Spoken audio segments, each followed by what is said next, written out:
Regular meeting of the Montclair Zoning Board of Adjustment. Today is Wednesday, March 17th, 2021. Notice of this meeting has been given in accordance with the Open Public Meetings Act by posting a copy of the notice at the municipal building and by sending a copy of the notice to the Montclair Times and the Star Ledger. I'll start with the roll call. Just give me 1 second. Okay, Mr. Harrison. Present. Mr. Fleischer. Here. Mr. Moore is absent at this time. Mr. Simon. Present. Mr. Church is on his way. Hopefully we'll see him shortly. He's not here yet. Mr. McCullough is excused this evening. Mr. Allen is absent this evening. Ms. Harris.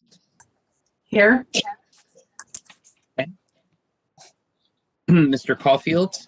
Here. And Ms. Gilmer. Here. Okay, we have the resolution for the Dolgan property on Mission Street. I have a couple of changes in the second whereas put in initially between applicant and requested. Okay. And then my question on the eighth whereas, you referred to the first submission by the architect as revised. Was that revised from what was originally submitted with the application, or is it revised wrong there? Oh, no, yeah, that revised is gratuitous, yeah. Okay, so delete the revised in that whereas. I don't have any other changes to that resolution. Does anyone else have any changes? Move approval of the resolution as corrected. Is there a second? Second. All in favor, say aye. Aye. Aye. Any no votes? Any abstentions? Abstention, Caulfield, Mr. Caulfield. We have, and just, John, you're abstaining on all of them, right? You weren't at the meeting? Yes, Chair, that's right. Okay, I'll just note that and so save a little time on this. We have the Bottone resolution for the property on Stevens Street. I don't have any changes to the resolution. Does anyone else have any changes? Move approval of the resolution as submitted. Second. All in favor, say aye. Aye. Aye. Any opposed? Any abstentions other than Mr. Caulfield? Okay, we have the Farrell resolution for the Grove Street property. I have one change in number 8 of the findings on the second page. It should be Columbus Avenue, not Columbus Street.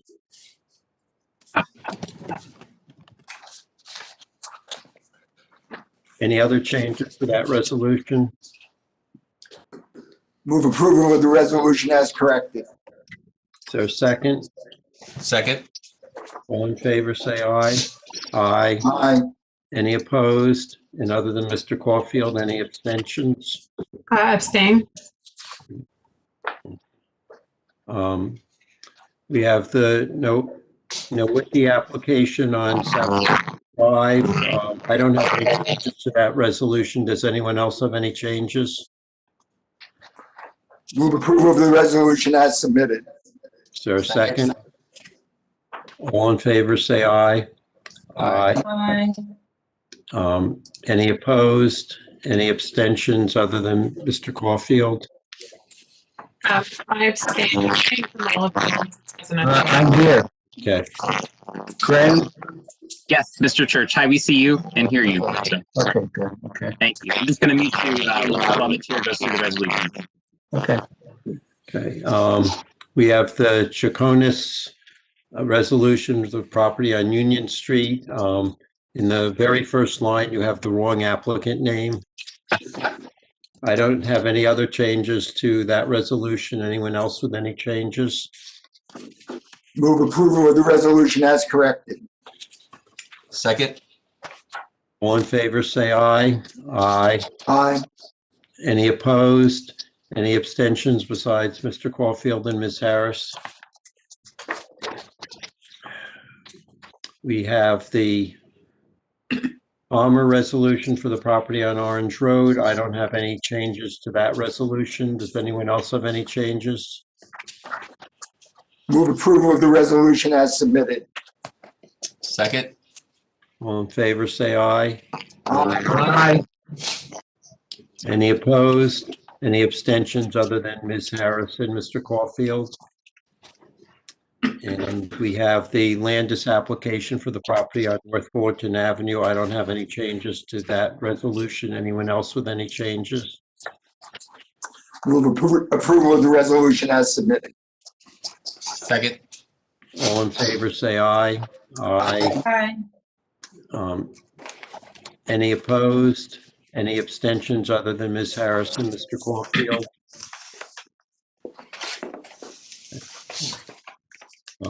Are we ready to go, or any announcements, anything, or? I just wanted to announce for the benefit of the rest of the board, we will have the minutes of the March 3rd meeting at our next meeting in April.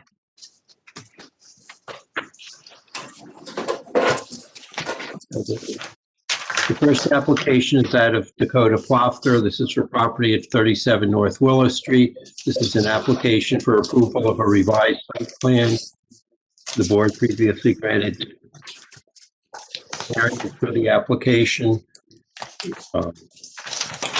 required the applicant to submit a revised site plan. The property is located in the R2 two-family zone and is designated on the township tax maps as block 3,208, lot 10. Put us in order and our taxes paid. Yes. Let Okay, me just bring in Mr. Trembulac. I'm going to share over. okay, Mr. Chairman, are you ready to proceed? I am, Mr. Chairman. I think I'm connected. Can you hear me okay? Yes, and we can see you. It's more important that you hear me. Okay. This is, again, Alan Trembulac, attorney for the applicant, Dakota Plofker. This is essentially a continuation of the hearing which took place last month on February 17th involving property at 37 North Willow Street. At the February meeting, the board decided to grant a D variance to permit two principal structures on the property, which would allow for the non-conforming barn structure in the rear of the property to be converted to a single-family home. That was approved by the board, subject to some conditions. One condition was that the existing single-family home located in the front of the property remain as a single-family home, so that there would be a total of two separate single-family or two separate dwelling units on the property. The board also conditioned the approval on us coming back with a revised, I called it a site plan, it's really technically not, but a revised plan for the rear of the property. And that's the reason we're here tonight. We've submitted a revised plan prepared by Paul Sionis. And I also should note that because we didn't announce this, that this application would be continued at the end of the last hearing, I did also serve new notices and publish legal notice of the application in the Montclair Times. Before I have Mr. Sionis explain the plans, I do want to note for the board, as you've probably already seen, we submitted the revised plan that we submitted for this application continues to show a garage on the property. And obviously we're aware that the board, one of its conditions at the last meeting was that the garage be eliminated. The reason we've shown it on the revised plan is that we'd like the board to see it in relation to the various changes that Paul Sionis will discuss. And because our clients very much would like the board to reconsider that so that they could have a garage on the property. We realize that the board may not reconsider that. And we would, respect the board's decision in that regard, but we've shown it on this plan. Mr. Sionis also has an alternate plan without the garage, which I think he'll discuss as part of his testimony. So with that introduction, hopefully he's present. I would like to call or recall Paul Sionis. Mr. Chair, if I could just note for the record, Mr. Moore has just joined the meeting. Go ahead. Mr. Sionis, are you present? Go ahead, Paul. I just unmuted you. Okay, I'm unmuted now, so I am present. All right, Mr. Okay. Sionis, you were previously sworn in the beginning of this application, so you're still under oath. You understand that? I do. All right. And Paul, would you discuss the revised plan that was recently submitted subsequent to the February hearing? Yes. So for the purpose of tonight's meeting, I put together 5 slides in a PowerPoint that Graham Petto will control. This first slide is just a repeat of what you saw last month, which is the existing site based on the survey map that was prepared by Sunland Surveying from 2007. As you can see, it's an irregular shaped lot, 0.32 acres in size. It's on the east side of North Willow Street, and the existing impervious coverage is 61.5%, and that includes both buildings, the existing building in the front and the existing barn in the rear, and the asphalt paving and gravel driveway that leads to the rear of the property. So the existing impervious is 61.5%. Next slide, please, Graham. And Mr. Sionis, these are 5 Yes. slides. Why don't we collectively mark them as exhibit? I think we're up to A2. Graham, is that correct? Yes, that's correct. Sorry, proceed. Thanks. Graham, second slide, please. Thanks, Graham. This again is you saw this last month. This is just a view of the surrounding neighborhood. This is from a Bing satellite map. It shows the property known as 37 North Willow Street, which is lot 10 in block 3208. So as we said last month, it's wider than all but one property on this section of North Willow Street. Next slide, please. Slide number 3. Slide number 3, this is the site plan that was filed with this new application to the zoning board, except that color has been added for better visibility. So just to repeat from last month, the front home will remain as a single family home.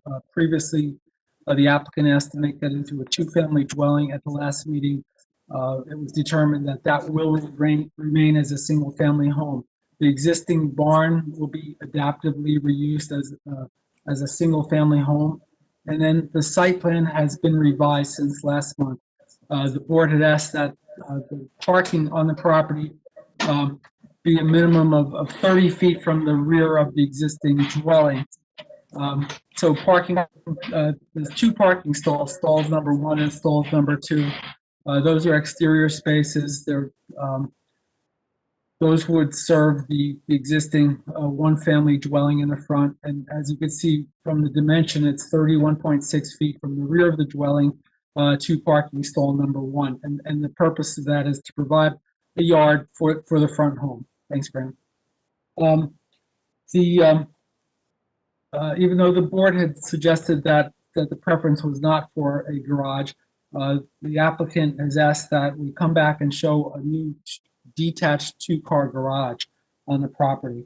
And that would be created for the home in the rear, which is the repurposed barn that will become a single-family dwelling that the applicant will live in. So this is a 24-foot by 24-foot 2-car garage. It's proposed to be separated from parking stalls 1 and 2 by a 10-foot landscape space.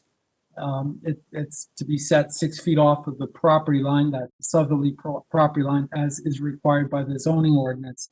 So the applicants have requested the garage, even though the board said they prefer there not be a garage.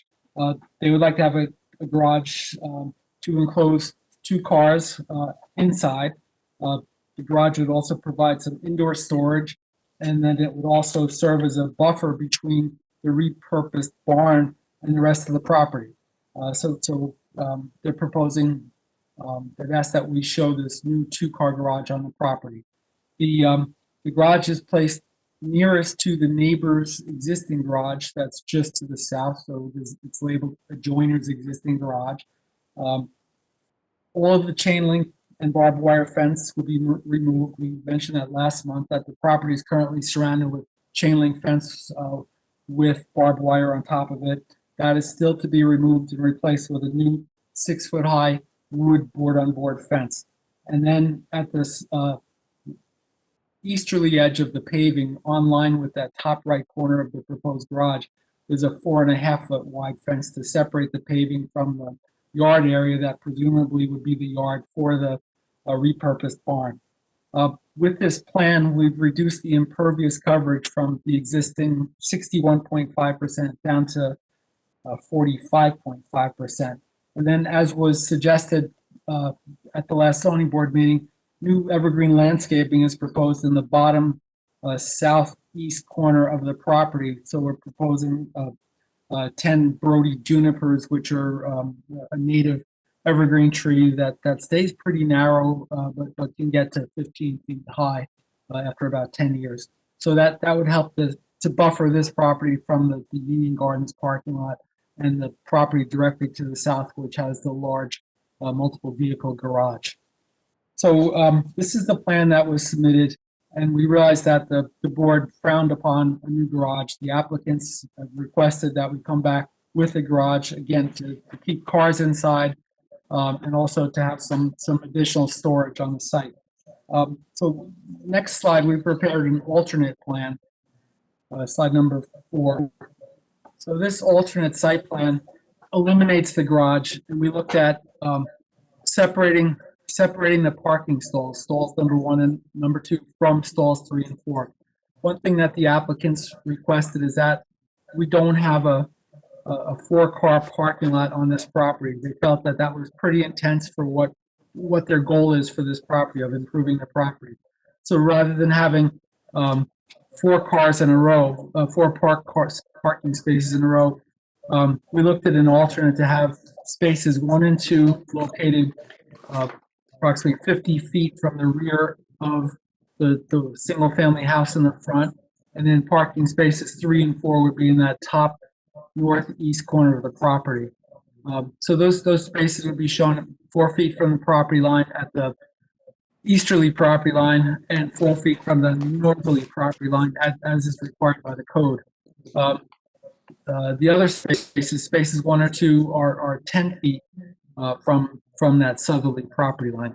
So with this plan, we're proposing a 4.5-foot tall wood board-on-board fence from the top left or top northwest corner of the repurposed barn up to where it meets the paving, and then turning right to the east till it meets the proposed fence on the easterly property line. So the purpose would be to create a lawn yard for the repurposed barn, which will be the single-family house. In this case, we thought the impervious coverage would be a lot more with this scheme, but it's only 1% more than in the site plan we showed. So really, we're taking the garage from just to the right of space shown as number 2, taking that space for the garage and putting in the back where spaces 3 and 4 are. That results in about 120 square feet of additional impervious area, which is about 1% additional impervious. And this one, backing out of stalls 3 and 4 is a little bit more difficult. We could make the paving wider back there, but someone could back up and do a K-turn. So this is what the revised application is, where we have the site plan that was filed that the applicants prefer with a new 2-car garage, and then we have this alternate one, putting 2 parking spaces in the back northeast corner and 2 parking spaces 50 feet from the rear of the existing 1-family house. And then the last slide, which last month, slide number 5, was the same as last month. That's showing what the new two-car garage was when the applicant went, when the applicant went to the Historic Commission. They suggested that the exterior appearance of the two-car garage be complementary to the repurposed barn, and that's what this is. Thank you. So I'll answer any questions. Okay. Okay, Mr. Fleischer, do you have any questions? I do, so I'd like to go back to slide 3, Graham. As I was looking at that, I was looking at the position of the fence separating the front and the back. I don't know how a car would get out of stall number 4 and be able to straighten itself out in order to make a turn, because there's no place for it to back into in order to create the K-turn. So I had some questions as to whether or not that worked under these circumstances. So, because the fence is there. So in a sense, I wasn't sure it worked under any conditions where it was. I guess, and now if we can go to slide number 4.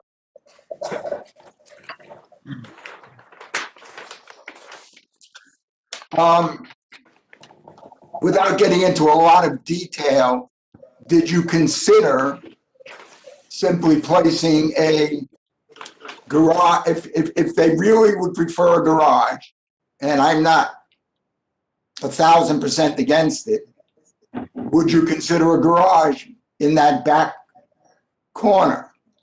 I think there's ample opportunity to put one there, and then the rest of the layout could stay the same, so they could either choose to back into the garage, or at least they have the ability to sort of K-turn when they try to come out of the garage in this layout, if that's an alternative that the applicant would be interested in. And I'm not sure how anybody else feels about it, by the way, but I thought if we could get to make it conform 6 foot to the side yard, and because of that strange angle at the back, I would have no objection to the back line being pretty much where you show it off for the pavement, which is 4 foot at that one corner, and then it gets bigger as it moves further away. So the question was whether or not you would consider that as an alternative way of providing them with a garage. Because in other ways, when I looked at the slide 3 earlier, the 31 foot is kind of okay. On the other hand, a big chunk of that zone is cut off by the radius of the road and everything else. So it becomes pretty, I mean, it works. I can't say it doesn't work, but I would hope that maybe one could come up with something that, and moving the garage into that back corner might be the kind of thing that could allow for that to happen and still not provide for 4 spaces all sort of clustered together on the ground. So in some ways, I like the basic layout of slide 4, and I'd be willing to consider a garage back in that corner if that's something the applicant would consider. And again, I don't know how anybody else feels about it, and I hope we'll hear from other people as well. I'm also wondering why one wouldn't, unless I'm missing it, is there plantings at all between the outdoor parking spaces numbers 1 and 2 and the property line, or anything that sort of, especially since it's not a garage structure, anybody pulling into those forward is going to be shining their lights into the adjoiner's property if there's no planting there. So that's a set of comments and questions, and I'd like to hear what response, if any, you have to those. Alan, is Cody on? I see him as an attendee. I think maybe Graham can let him into the meeting. Hi, I'm on. Thank you for the comments, Mr. Fleischer. We did consider that. However, a few kind of thoughts we had that, made it seem like the other garage location was a little bit better. The visibility would probably be less kind of where we had it on the side versus, at the end of the driveway, everybody kind of passing by would be able to see that. So that was one. Number two, it does kind of eliminate some sight lines between both houses. So we were thinking it would just provide a little bit more privacy for both for us and as well as for our tenants versus in the rear, it kind of doesn't really do that. And then, number three is, we've taken your feedback from the last meeting. We tried to give the front tenants as big of a yard as possible. But if we were to kind of go with this plan with either no garage or garage in the back, that kind of reduces our yard, which was something that we were really looking forward to, being able to have a decent yard back there. So we are open to it, but ultimately, I think we think the other option just kind of makes more sense. Okay, thank you. I mean, my reaction, so please say, my reaction is that in almost every private home in Montclair, you look down the driveway, you see the garage at the end of the driveway. So that's not a unique vision thing. And this is a particularly deep lot. So I don't see where that is a problem from a community perspective. If I had to choose between site plan on slide 3 and slide 4, I'm afraid I'd end up going for slide 4 as an alternative that would be preferable. So I'm just letting you know in advance sort of where my head is at on that, and others may have a different perspective. I also think you can certainly provide privacy by taking that area between the fence and those 2 parking spaces and putting in trees or other things to provide additional privacy and separation between the back of the house in the front and the side of your house. So I think you can create privacy between the buildings with landscaping and planting without having to have a garage structure out there. So that's my 2 cents on this. And I think other members ought to chime in and indicate their opinions. Okay, Mr. Moore, do you have any questions for either Mr. Plofker or Mr. Sionis? None at the moment.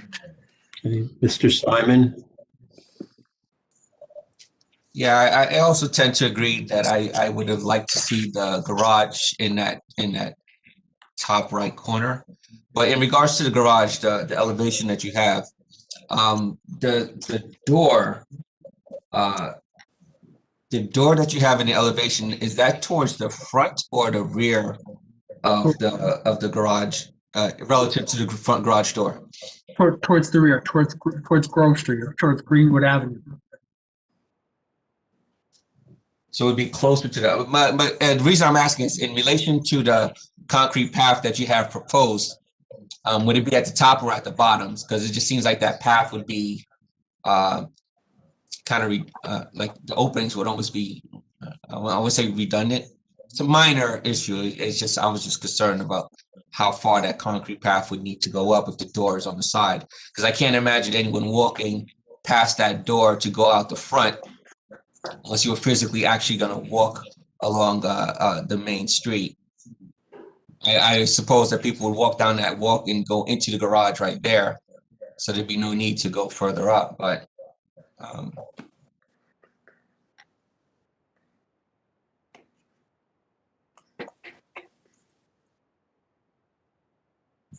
Well, I think the question, where is the door relative?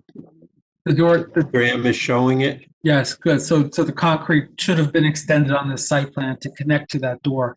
But the concrete it's actually not concrete, but it's a paver path also extends to a gate. So someone could open the gate and walk on the driveway and walk out to the street, or someone walking from North Willow back to this house could open the gate and walk onto that pathway to get to the house. right. Okay. All right. That's it for now. Hey, Mr. Church, do you have any questions?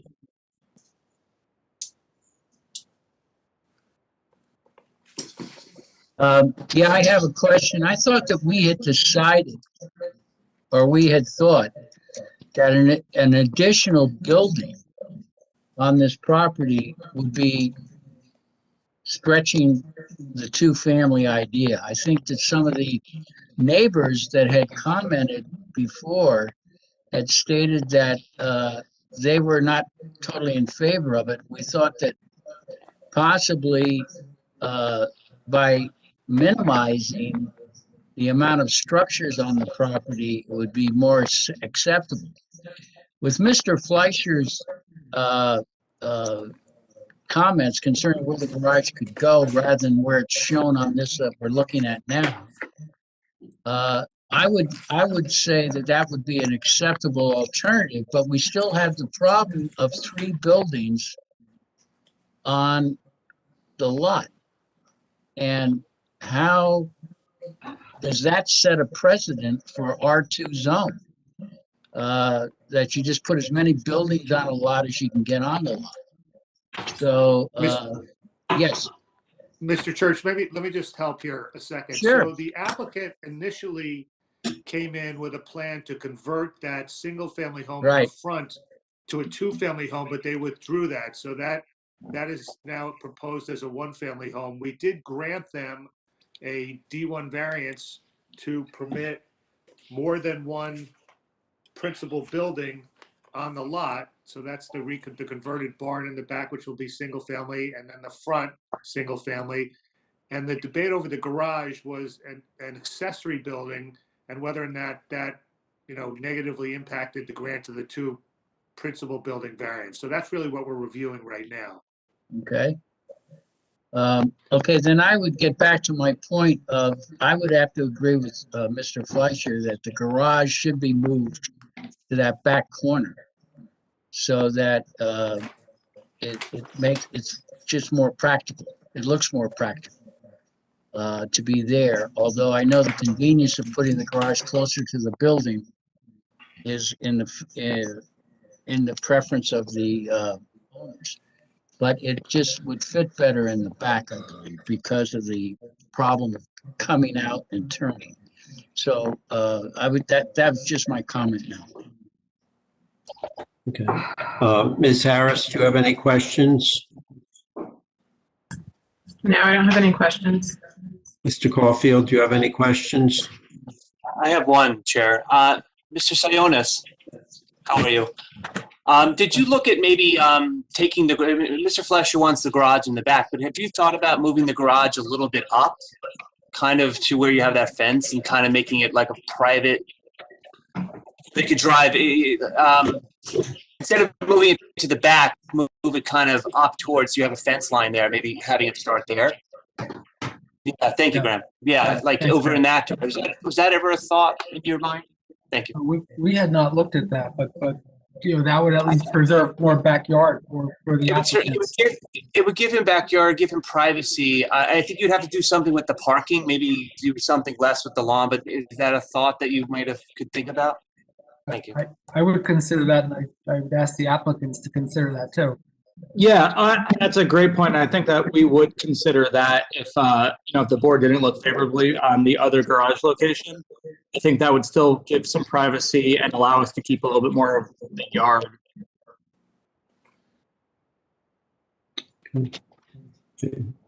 Ms. Gilmer, do you have any questions? None at the moment. Okay. I don't actually have any questions. I think in the interest of not having you come back a 3rd time, as much as we enjoy everyone's presence, Alan, do you want to take some time to talk to your client and Mr. Sionis and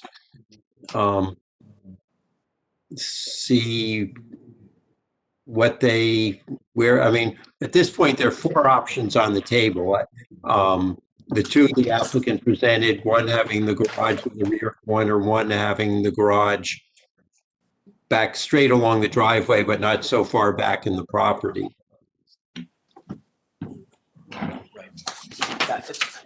If I could maybe have 5 minutes for a quick call, and I can report back to the board. Do you think it'll be something close to 5 minutes? I don't want to start something else and, if you're really going to be back in 5 minutes. But, I think it should be no more than 5 minutes, Mr. Chair.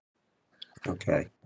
And just, Alan, if I could, the discussion should also entail what size garage we're talking about. Is it going to be a 24 by 24 foot garage with a 15-foot height again? Or is it going to be something less or more? So just so we know exactly what we're talking about. Okay, understood. Okay, thanks. Okay, board's going to take a break until 8:15. Graham, I don't think there's anything else we have to do while they're discussing it. Is there? Nothing that would be that quick, I think. So.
I'm back.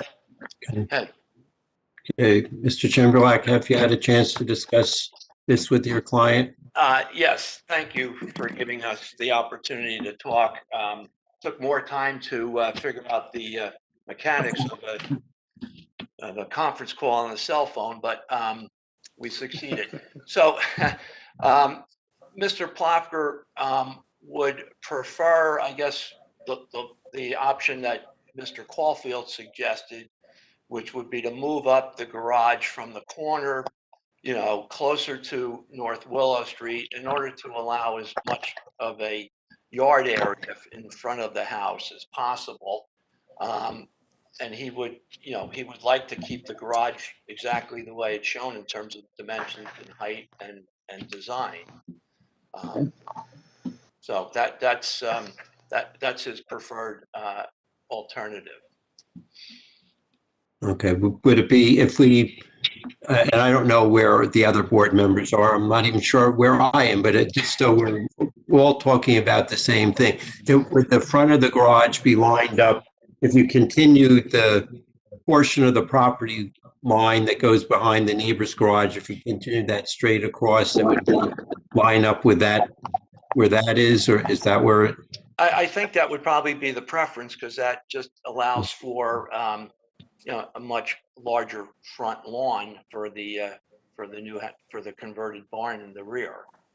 Okay. You know, I think, Alan, we'd like to slide the garage to the left a little bit. okay. So Paul, can we'd you like- scale exactly what kind of a distance between the rear property line and the rear of the garage would be, so we can?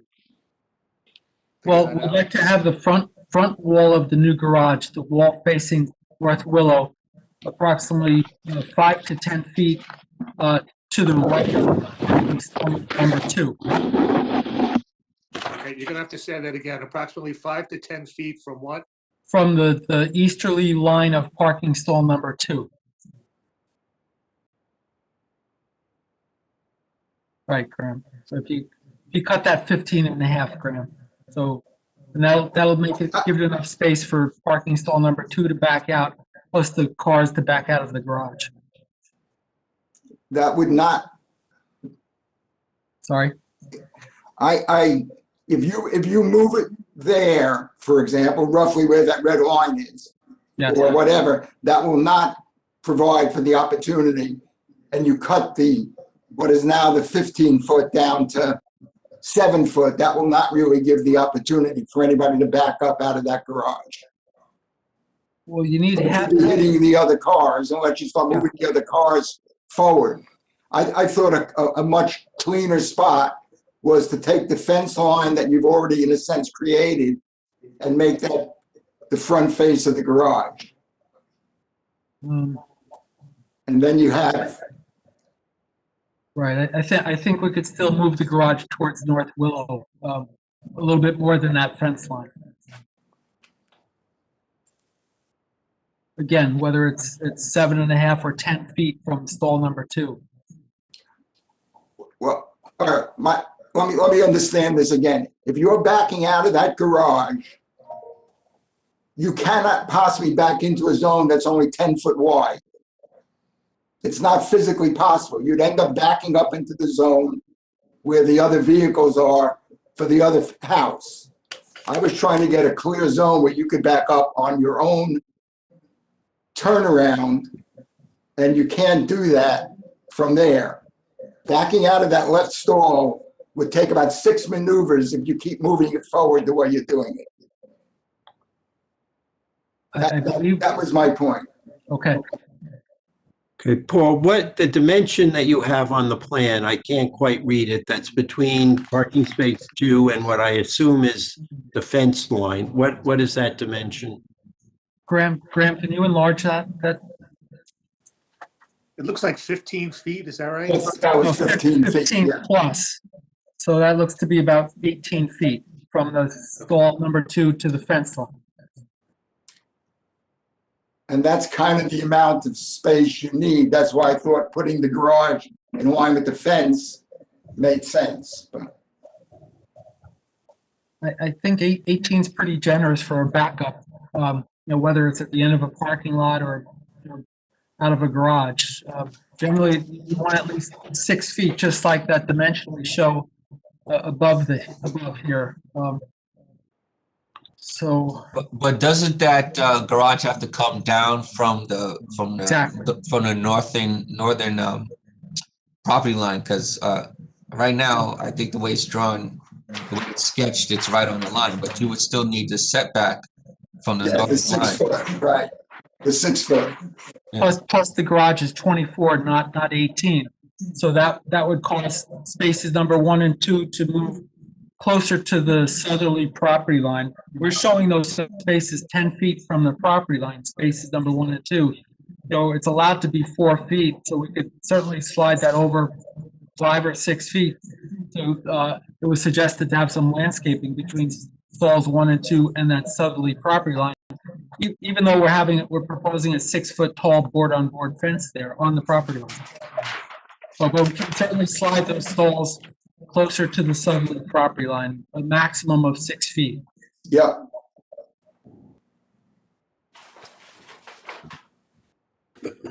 I think we could get this to work well. I mean, do we have enough information to, if we were to approve this, is there enough information? Since this is all kind of back of the hand sketching? Let me let me ask some questions to try it. Okay, the garage you're showing is 24 by 24, is that correct? That is correct. Okay, and you would be locating it 6 feet from the northerly property line? That's what's required, yes. Okay. The south wall of the garage would be 30 feet from the property line, correct? That's correct.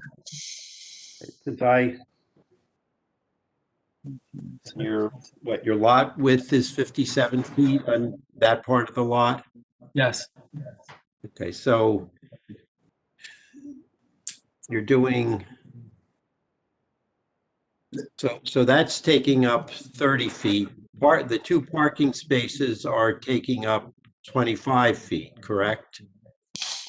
Spaces 1 and 2? no, 23 feet, 23 feet, 4 feet from the property line and 19 feet for the spaces, correct? 18 for the spaces, 9 plus 9 plus 4 feet from the property line. Okay. So it's 22. Okay, so 22, so, but with the 50 feet for the garage, that's 52 of the 57 feet. That's, so that's where I have the same concern Mr. Fleischer does in terms of the back out ability. Okay.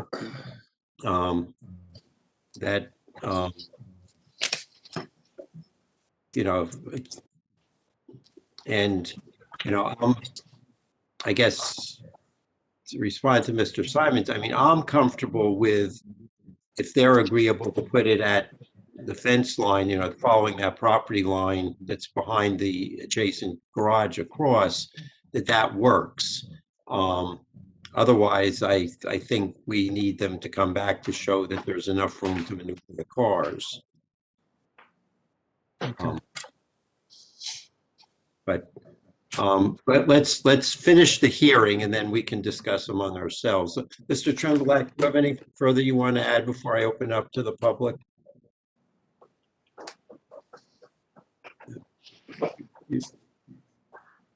We have nothing further, Mr. Chairman. Okay.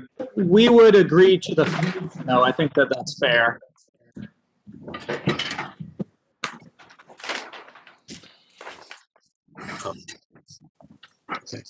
Are there any members of the public who have comments or questions concerning the application? This is one chance to, if you have anything to ask or anything to state about the application, Mr. Petto will open this up so you'll have an opportunity to speak. So once your mic is liberated, speak up and we'll let you speak one by one. Okay, so all members of the public currently participating will be unmuting all the lines. We'll do this for about 6 to 10 seconds. If there's anybody joining us by phone and watching on TV 34, there is a little bit of a delay. So I'll be unmuting all lines. If you'd like to make a comment, please speak up. and state your name. All lines are unmuted. If you have a question or a comment, please speak up at this time. Hi, my name is Dana Morgan. Okay. Mr. Morgan, are you joining us by phone? By phone. Yes. What are the digits of your number? 973. Are you 1065. 973-69910. 6699? Okay. Hang on 1 second.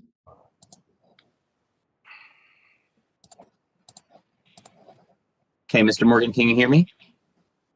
Yes, I can hear you. Thank you. Okay. We need to swear you in and then you can go from there. Okay. Sorry, Mr. Sullivan, you were muted. Go ahead. I unmuted you. Would you raise your right hand, Mr. Morgan? Do you swear to tell the truth in the matter pending before the board? Yes. State your name and address, please. Dana Morgan, 25 North Willow Street. Thank you. Mr. Morgan, proceed. Yes. I'm looking at the proposals with the garage. You know, my preferred option would be number one, no garage. But the second option, what I think would be best is what was presented, that the garage be at the rear. I believe it's at the rear of the property line, which is best, and it has less congestion and impact on the adjacent properties.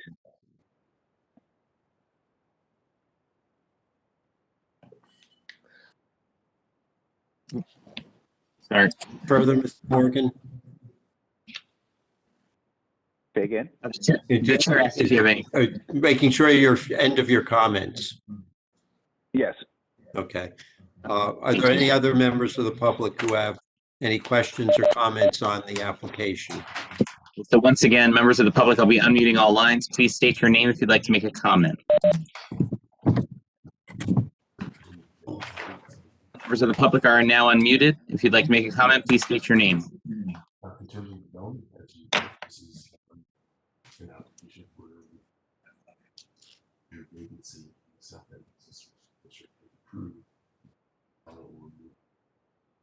Chair, I'm not hearing any requests for comment. Okay. Last call for any public comments, any members of the public participating by phone or computer that would like to make a comment on the application. Hey, Graham, this is Dana again. Do you have another comment, Mr. Morgan? Yes. Hey. Okay, Yes. hang on 1 second. I just want to make sure. Okay, Mr. Morgan, go ahead. I just unmuted you again. Go ahead. Okay. I just want to make sure what I meant by the garage in the rear that Mr. Fleischer had suggested, pushing it back all the way to the rear. I think what's being displayed is that where the second unit in the rear is, the two parking spaces there. Yeah, I think the original intent was where I just circled in red, spaces 3 and 4 was the initial suggestion Mr. Fleischer had made to locate the garage at the rear corner of the property. Yes, the rear corner. Yeah, that's what that will be the second option. My preferred option would be no garage, and that will have less congestion within the property on adjacent properties. But if needed, then it would be right there where it's circled in red. That will be the best option. Okay. Thank you, Mr. Morgan. Mr. Chair, can I just ask Mr. Morgan one question? You may. Yes. Mr. Morgan, are you there? Yes. Okay, you're at 25 North Willow, correct? Yes. And so you're about 5 or 6 houses, properties away from this property, am I right? Yes. So my question is, can you even see the rear of this property from your rear yard? I can. You can? Okay. Yes. Even with the barn structure where it is? And the neighbor's garage adjacent to Yes. the barn structure? Okay. Yes, I can. That's all I have, Mr. Chairman. Okay. Are there any other members of the public who have any comments or questions concerning this application? This is your one chance if you want to say something to speak now. Okay, so again, all members of the public, I'll be unmuting all lines. Please state your name if you'd like to make a comment. All lines are now unmuted.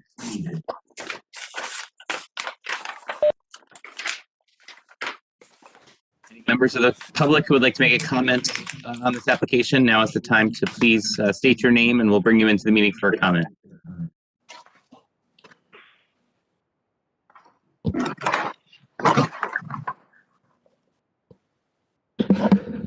Mr. Chair, I'm not hearing any further requests for comments. Mr. Tremblak, is there anything further you want to add before we discuss and vote on the application? No, I would just, nothing further, Mr. Chair. I think we've said everything we can, and we hope the board would reconsider, the garage issue.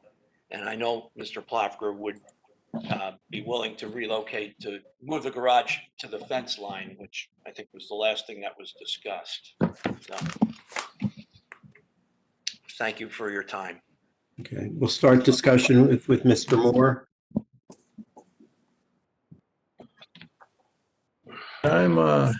I'm fairly in favor of the application, given the responses from the neighbors and just through some questions that we've had regarding parking. I'd like to see what my colleagues have to say in regards to the restrictions on the garage. But I'm generally in favor. Looks like this is taken some considerable dedication to get it to where it is. Mr. Simons?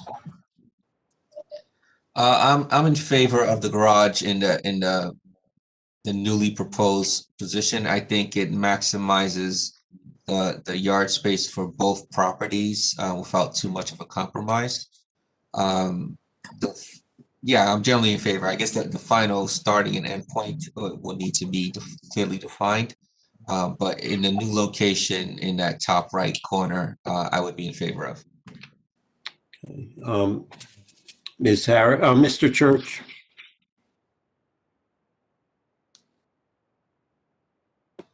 Did we lose Mr. Church? I think we lost Mr. Church. It seems. Okay, Ms. Harris. I'm in favor of the second site plan without the garage. I think the site is just getting too dense, and I think we should stick to the determination that we made at the last meeting when this was presented. Okay. Mr. Caulfield.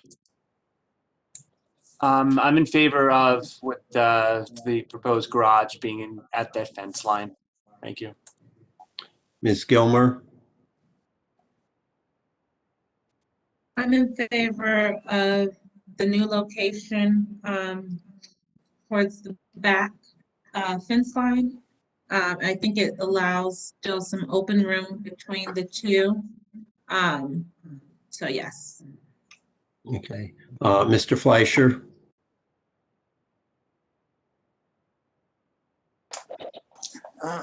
I'm in favor of allowing a garage structure pushed back towards the fence line.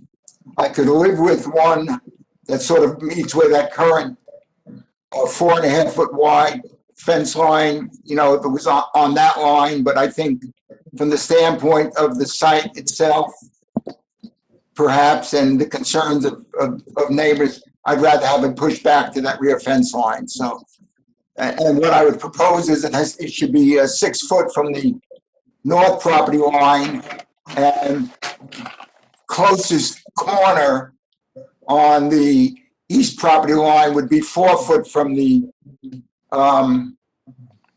property line, and then that would, by virtue of the slope and the thing, open up to closer to 6 as the back fence moves away from the garage. So I would be in favor of that. And then some minor adjustments that would parallel that relative to making sure there's sufficient area for turnaround and everything else. So that's my general comments on it. I mean, it may be hard to make an actual proposal beyond that at the moment. Okay.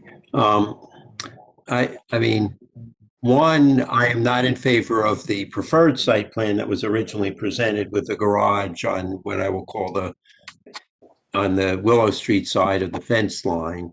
I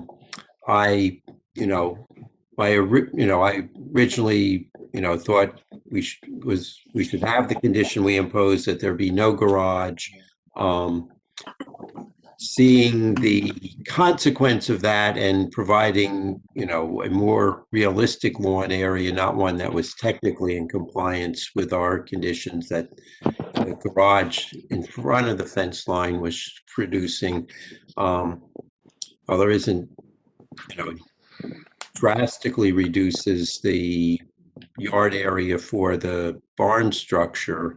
And if you put a garage in that back corner, you end up, with the 6-foot setback to the northerly property line and 24-foot wide garage, or even if it was narrowed, you're still talking 30 feet. And, that's not leaving a lot of lawn area for them. So having said that, I think that's the applicant's choice. What I would propose, we approve this, that the parking spaces 1 and 2 be located no closer to North Willow Street than shown on the alternate site plan, and that they be moved south so they are only 4 feet from the southerly property line, that any garage structure that is built be no closer to North Willow Street than a line that would be shown, either described as a fence line or a continuation of the westerly property line that forms the L behind the adjoiner's garage. And if they're moving it all the way back, which I strongly suspect they will not do, that, as Mr. Fleischer said, that the northeast corner of the garage be no closer than 4 feet, and that rear wall of the garage be parallel to North Willow Street, so you're getting a greater dimension as the property line veers to the southeast, creating a greater buffer there. Any further discussion among board members?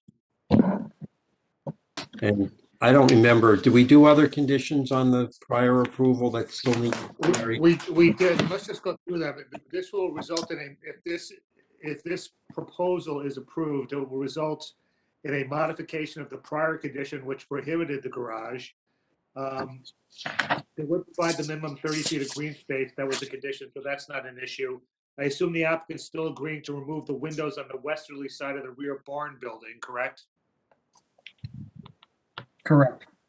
Right, and then there were other conditions relating to the board engineer and HPC, which my suggestion is we just carry them forward. Right, I agree. And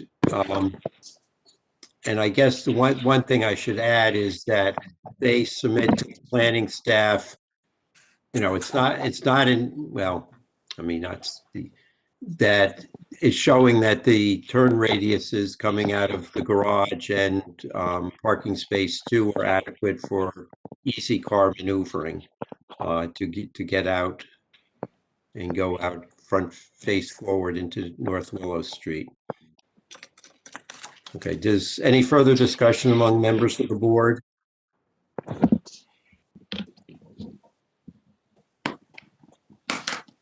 Okay, someone want to make a motion? Move approval of the application with the conditions stated by the chair, which permits the garage to basically slide along that north property line from no closer than 4 foot to the rear up to, but not further than, the fence line that is shown on the drawings at the discretion of the applicant. And I guess to be clear, if they decide not to put the garage in, then they would simply follow the alternate site plan. Yes, yes, I'm sorry. No, I didn't say that before, so. Yes, Okay, is there a second to that motion? Second. Okay. Graham, you want to call the roll? Sure. Ms. Gilmer, Yes. Mr. Caulfield, Yes. Ms. Harris, No.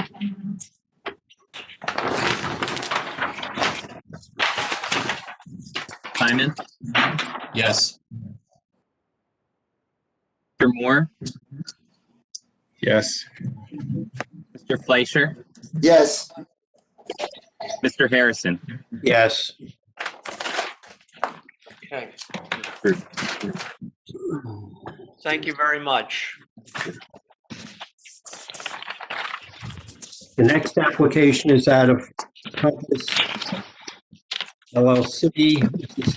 This is for property located at 113 Grove Street. This is an application for a use variance to permit a portion of the first floor of the building on the subject property to be used as a real estate office. The property is located in the NC Neighborhood Commercial Zone and is designated on the township tax maps as block 4205, lot 9.01. Pursuant to Montclair Code Section 347-90E, offices are not permitted in the first floor of buildings located in the NC zone. And therefore, the applicant requests to permit a portion of the first floor to be used as a real estate office. Are taxes paid, and is the notice in order? Yes. Okay. Mr. Tremblak, you want to proceed? Yes, and just for the record for this hearing, Alan Tremblak appearing on behalf of the applicant Compass New Jersey LLC. This application involves property at 113 Grove Street at the corner of Grove Street and Walnut Street, which, as I'm sure the board is aware, contains a very attractive new mixed-use building constructed by an affiliate of Stephen Plofker, pursuant to approvals granted by this board in 2018.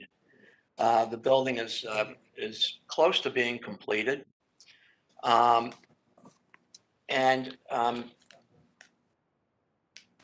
The building, as constructed, will contain approximately 17,000 square feet.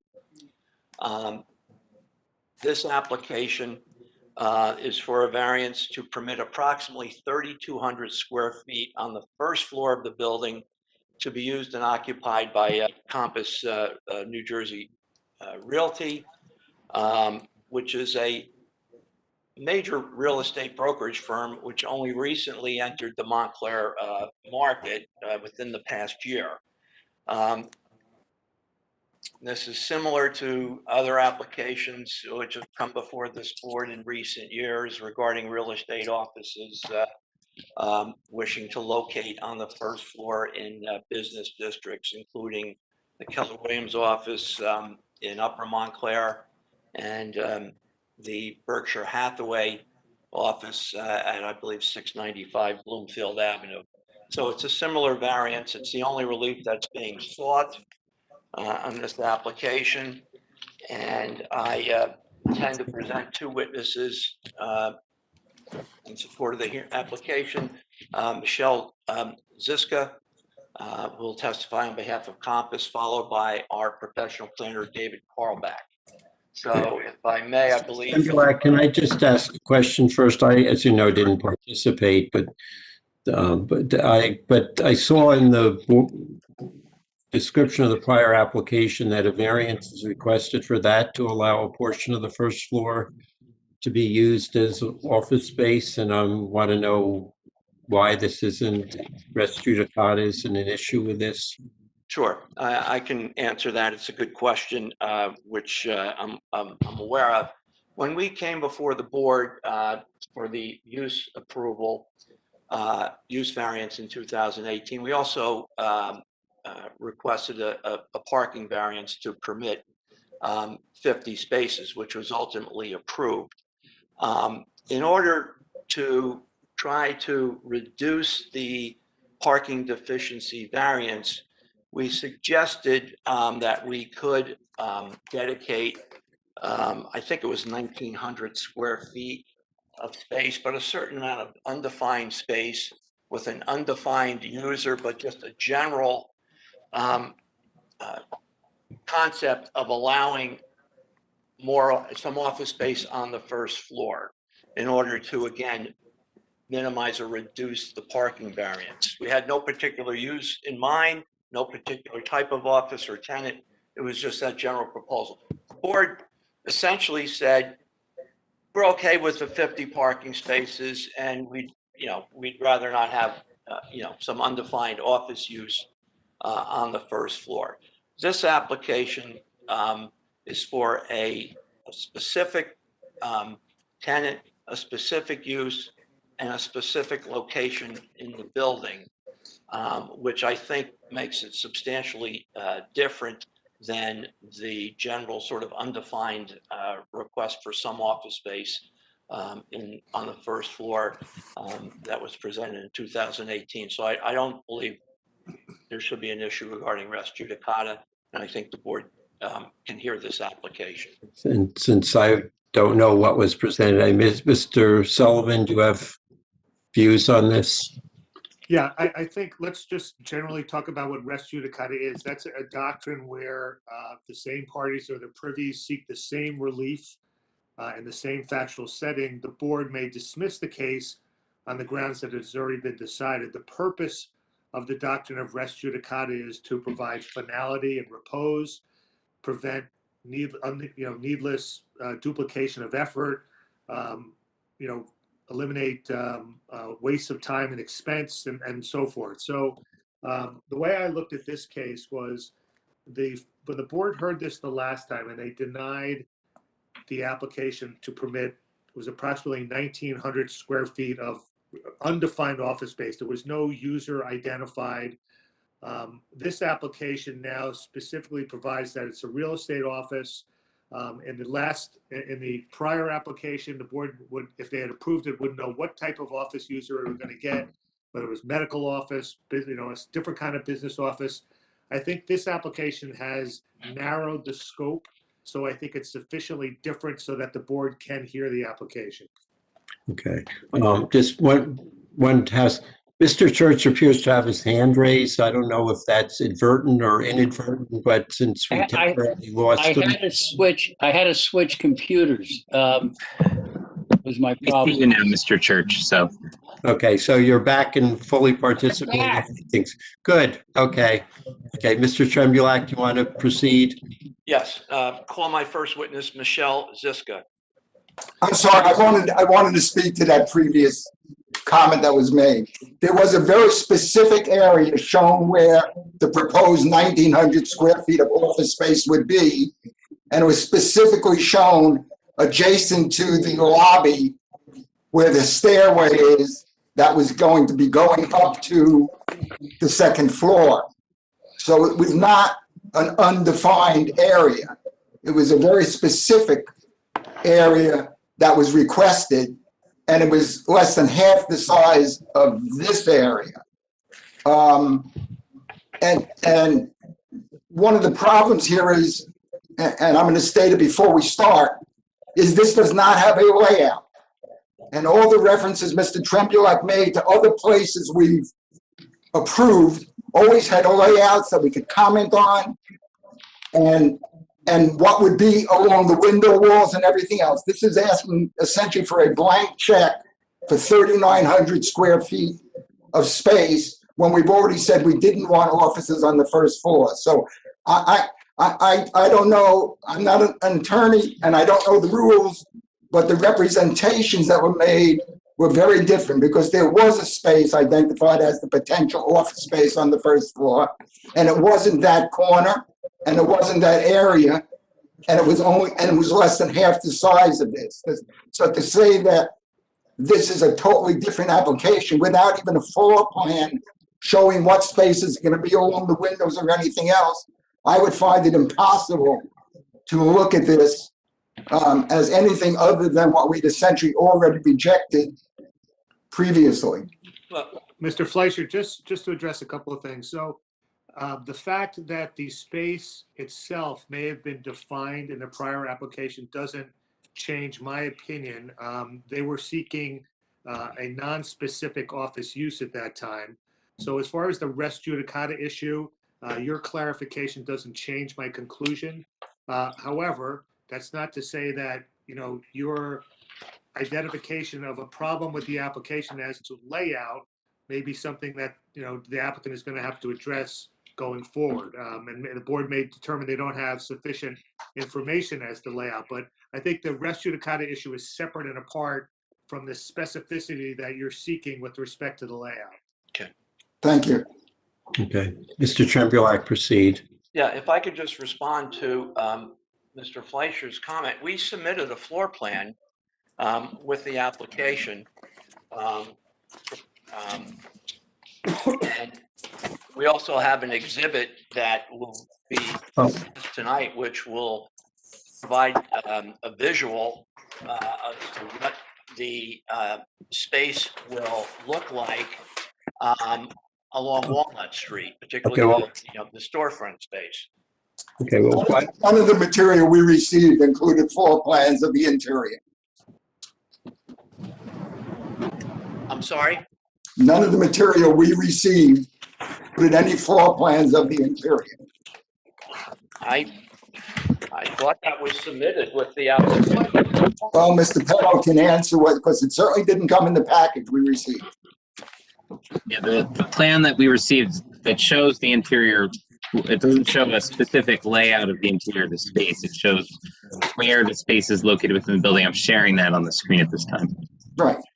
So there's no layout of the actual use of the space or how the space is being used or anything else that we can refer to, which was critical in all those previous approvals we gave for this kind of issue. Well, I apologize if that was not submitted earlier, but I know I submitted it subsequently, as an exhibit that would be used during tonight's meeting, which will show the layout and also show the storefront along Walnut. Okay, let's Right, Graham? go forward. Then we'll go forward. But we did not get it in the documents we received. And I apologize for that, Mr. Fleischer. That was an oversight. Mr. Trevor, were those provided by email to me? I'm not seeing those documents. I've got to, it's tough to go back and look at email. I have to check on my phone. I know I sent you some stuff earlier today. Yeah, the items that I received today were pertaining to a different application so far. I'm looking.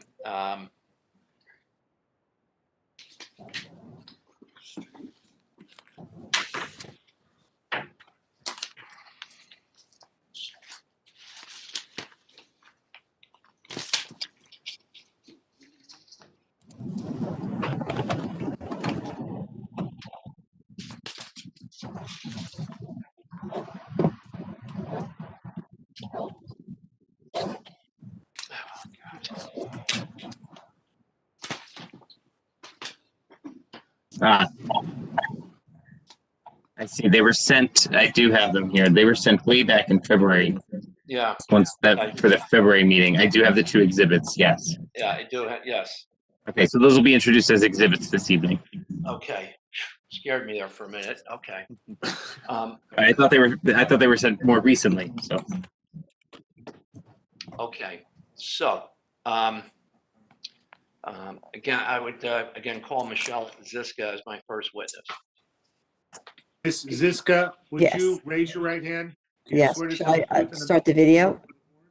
Yes. Okay. Good evening. Did you hear that, or do I have to do that again? I didn't hear it. I apologize.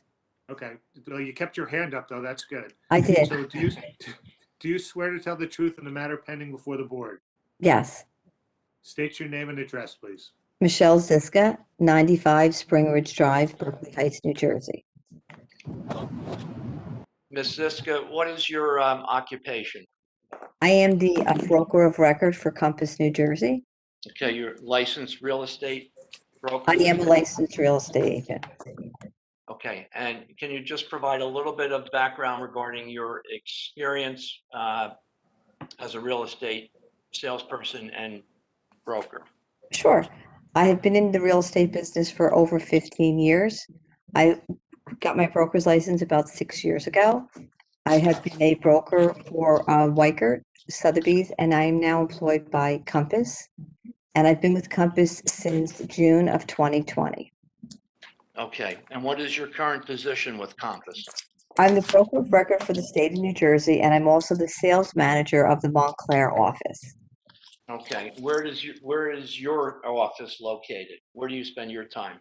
At 363 Bloomfield Avenue in Montclair.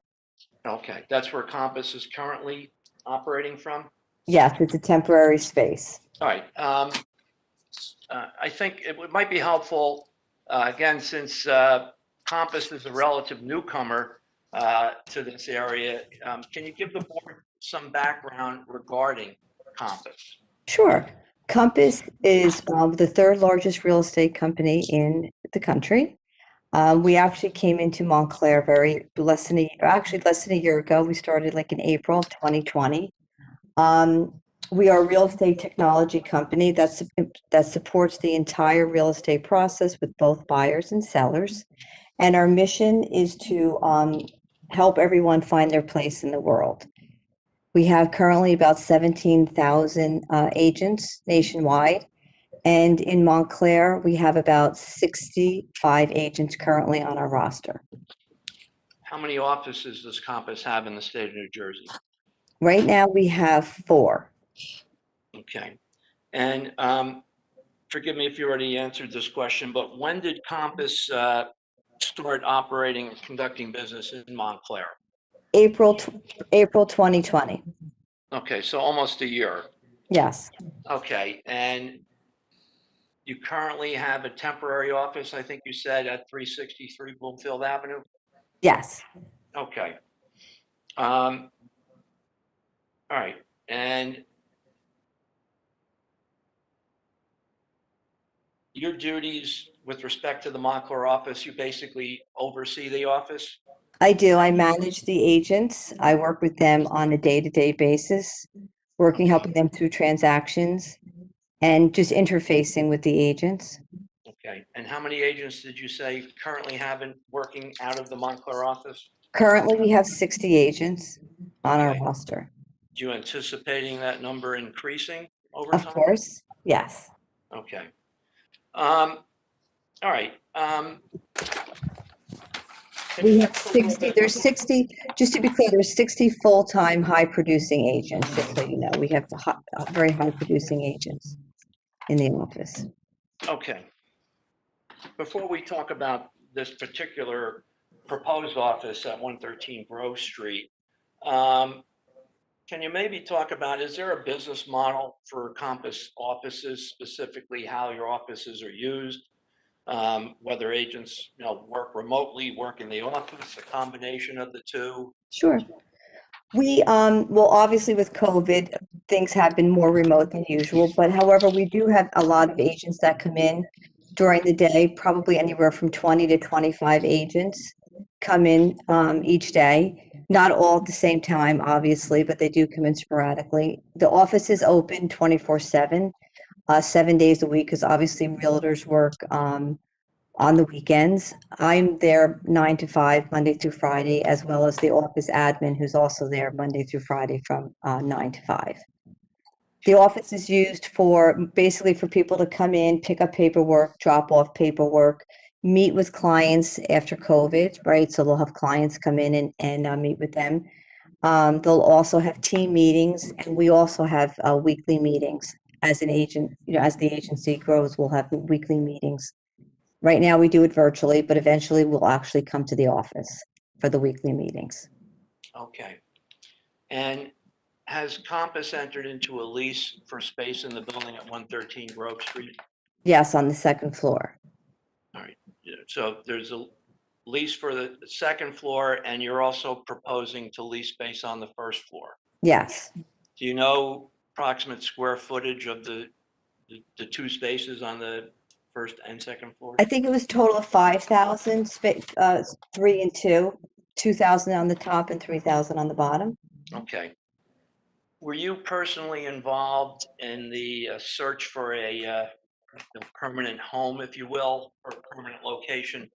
Of course, you see me smiling. I absolutely love this space that on Grove.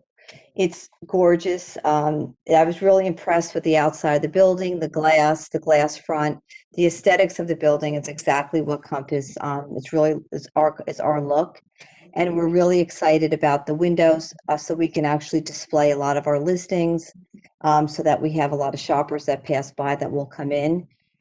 So we really love the outside aesthetics of the building. Okay. And I assume you like the location of the building as well. Yes, everyone loves the location of the building, and in real estate, that's the most important thing, right? I think I've heard that, yes. All right. Was it an important consideration of yours and Compass that you have space on the first floor of this building? Yes, Can you explain why? 100%. It's just for agents and just for, foot traffic and just for visibility. The first floor space is really a huge factor for a real estate company. And I also think it's great for the agents and for the actual community itself. One of the things that Compass is really big in is the community, is being a part of the community. And I think when you're on the first floor, you really get that vibe to be within the community and part of the community. And also for the traffic for the agents going in and out, open house signs and just, lock boxes and things like that. It's easier to be on the first floor.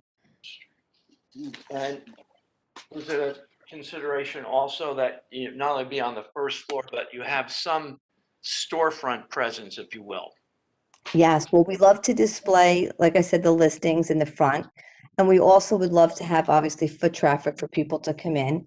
And one of the things that Compass does in their floor plan is in the entrance, we have like a cafe sort of bar, like a coffee bar where our office admin sits and greets people. And it's a very welcoming atmosphere. So we would love for people to come in, obviously after COVID, and, be able to look around and get this feel and the sense of the office. Okay. I think you may have covered this earlier when you just describing Compass's operation, but I just want to make sure it's clear. The hours of operation for this office would be what? Well, obviously, I will be there Monday through Friday, 9 to 5, as well as the office admin. But obviously, realtors, agents work all hours of the day and night, and they also work weekends. So they'll be in, I hate to say 24/7, but clearly there is, the hours of operation are very flexible with realtors. So the agents would have the ability to access the building 24/7? Yes. Is that what you're saying? Yes. And obviously that includes weekends, which I think is a busy time for most realtors. Is that right? The busiest time. Of course. Okay. So the only full-time staff then would be the administrative person who would be there from 9 to 5? Yes, as and myself. And yourself. Mm-hmm. All right. Can you, are you able to estimate based upon what your experience has been over the past year and your experience in this industry, how frequently agents would utilize the office, or how many agents would you think would come to the office on any given day? Roughly between 20 and 25, probably, sometimes more. Not all, like I said earlier, not all at the same time, but agents come in and out consistently. They drop off paperwork, they're bringing in paperwork, they're picking up lock boxes and signs, and just meeting with me one-on-ones, and coming in and just using the space for the team meetings. So I would say on a daily basis, we would probably have anywhere from 20 to 25 agents going in and out. Okay. And would the agents at times be meeting with clients? Absolutely. there's so many multiple offers in Montclair that it's a great place and it'll be a great space to meet the sellers when we have multiple offers, to sort of present the offers to them in person. That's a huge benefit. And also when you're meeting buyers, it's nice to bring them to the office, perhaps get them coffee and show them the local fare in the area. And this spot is perfect for that. Okay. And would you anticipate there being any, walk-in customers or walk-in traffic coming off the Sure. street without appointments? Yeah, absolutely. Okay. Okay. Graham, can you pull up that compass exhibit that we located? There you go. Okay. If you can flip to the next slide.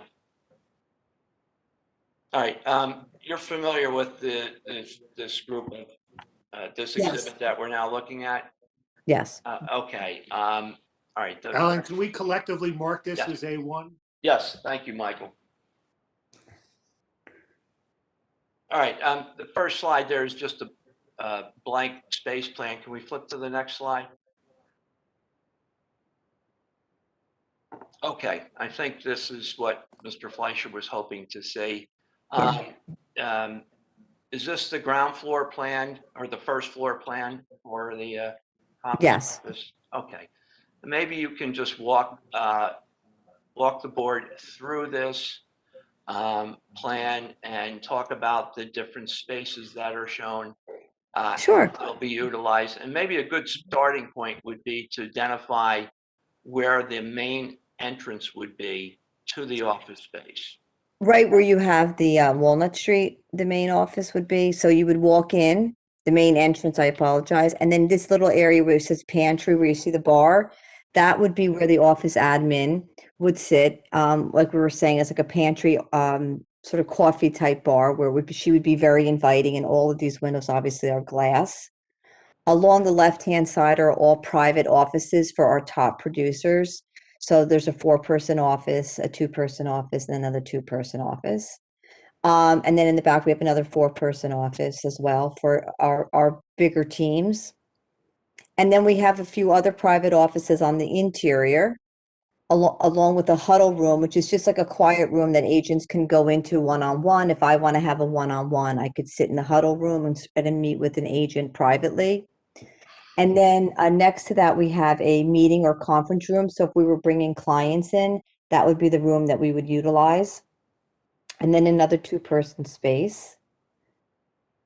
And then off to the back, we have a touchdown area. What we call is like a touchdown where agents can go in who don't have offices and come in, bring their laptop and print, because there's a copier in that room, and they could print and do work and sort of socialize in that back area. And then obviously the bathrooms.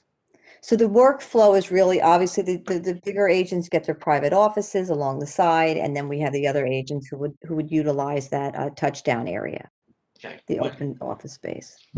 When you talk about agents having a private office, the way I'm looking at the plan, you have multiple desks in pretty much all of the private offices.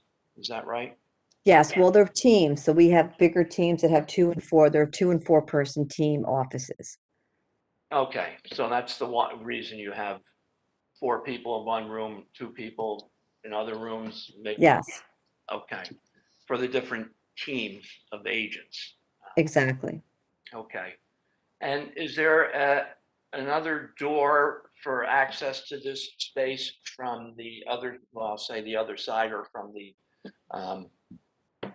from the southerly side of the building? Yeah, there's a door. Yeah, there's a door in between the 4-person space and the 2-person space along that left side. There is a door right there. Okay, so that would be, I'm sorry? so that would Yes. be an entrance from the parking area in front of the building on Grove Street. Is that correct? Yes. Okay, but the main entrance would be on Walnut Street, as you mentioned. Yes, that would be the main entrance. Okay. And obviously, these agents won't be in there all at the same time, right? Right. it's sporadic. All right, Graham, next slide, please. All right, this is floor plan for the second floor.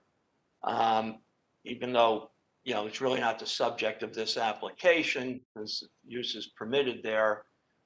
Maybe you can just, it appears to be more of the same, am I correct? Exactly. Yeah, it is more of the same. There's private offices, and then there's a little coffee bar in the back end, and then we do have a conference room, and then an open space for the touchdown space. Okay.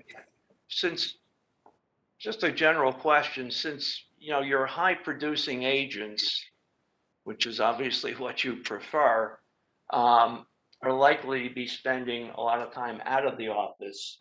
Why do they have to have individual offices allocated to them, or do they have to, I should say?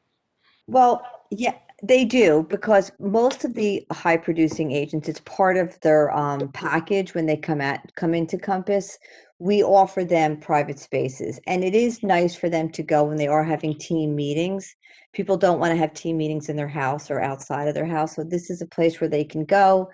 And it's impressive for them to have their own office, and most big agents, they do want an office they want their own office space in an office building.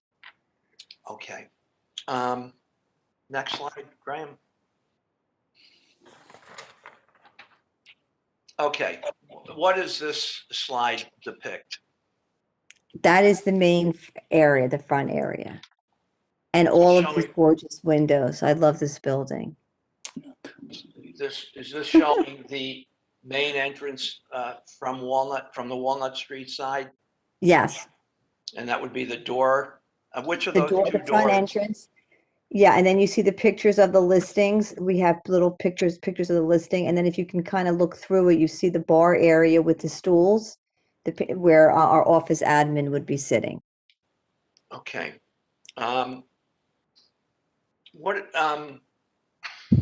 Were you involved with the design of the space we're looking at right now? Yes. Okay, what is it that you're trying to achieve, or Compass trying to achieve by this particular storefront, design of this storefront space? Well, it's a welcoming, we're trying to be a very welcoming part of the community company, so this to me, it really is very inviting, and aesthetically, it's very clean. And where we want people to walk in, we want that foot traffic, we want people to stop in, and I think this really, it's a really clean, aesthetically looking building. Okay. Next slide, Graham.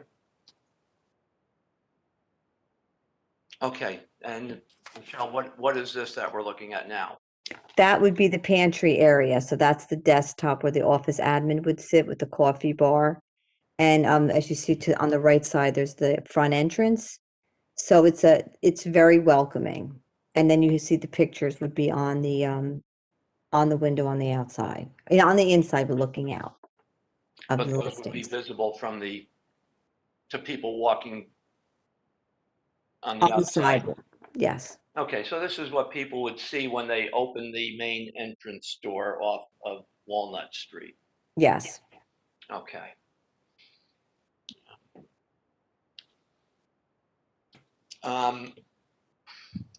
Graham, I think that's the last slide, am I right? That's the last slide. I found my copy. Okay. Michelle, I don't really think parking is an issue here, but is there adequate parking for your anticipated use of this space? Yes. There won't be 30 agents coming in all at the same time. It will be, throughout the course of the day. So yes, there's plenty of parking. Okay.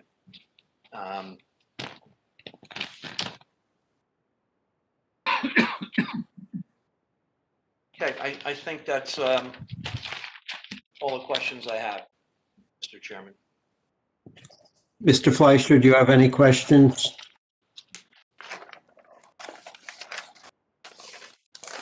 Yes, I have a whole bunch of questions. Let's just go to the basic floor plan that shows the allocation of space within the building.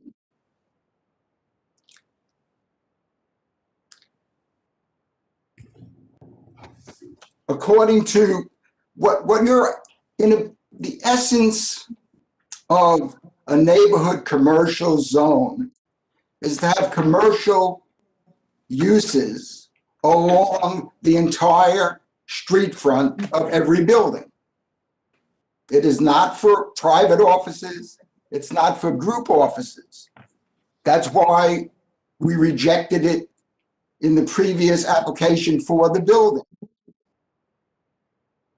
You have, between these two facades, over 100 foot of storefront frontage over both the parking lot and Walnut Street. Frontage that is supposed to be dedicated in this type of zone to commercial use, as in retail use and other similar things.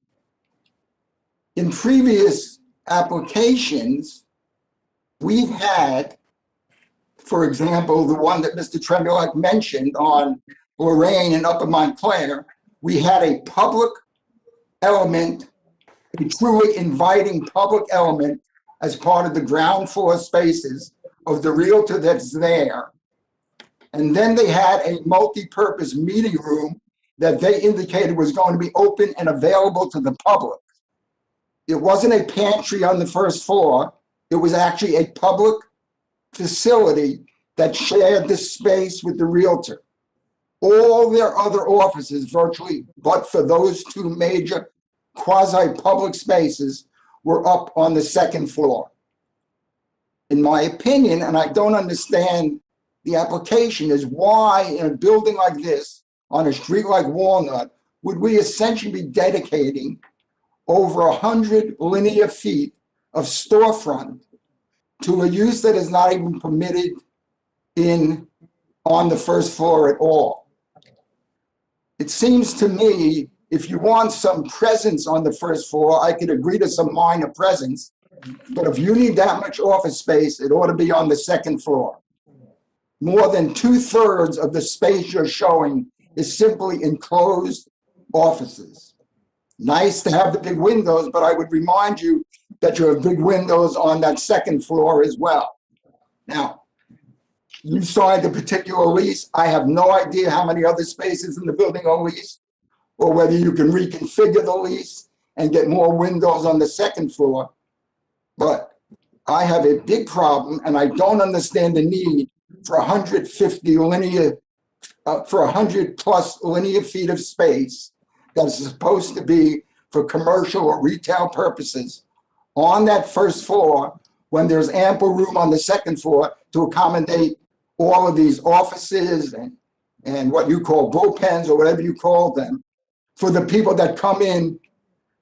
Maybe 20 people come in over the course of the day at various times. This place, this end of the building, which is the critical end of the building, is going to be absolutely dead visually to the public most of the time, except for the front entry area where you display some of your products or some of the real estate that's available for sale. So to me, this totally flies in the face at every level of the essence of what an NC commercial was. And as I recall, going back to the original approval, along the entire Walnut Street frontage, we were shown pictures of umbrellas and tables and people out there. This would have none of that at all. It provides no actual public amenity to the township, which each of the other projects that Mr. Tremulak mentioned in each case did. One provided an art gallery, the other one provided space for the Montclair Bread Company. In each case, there was actually a public component on the street, and the business took place behind it.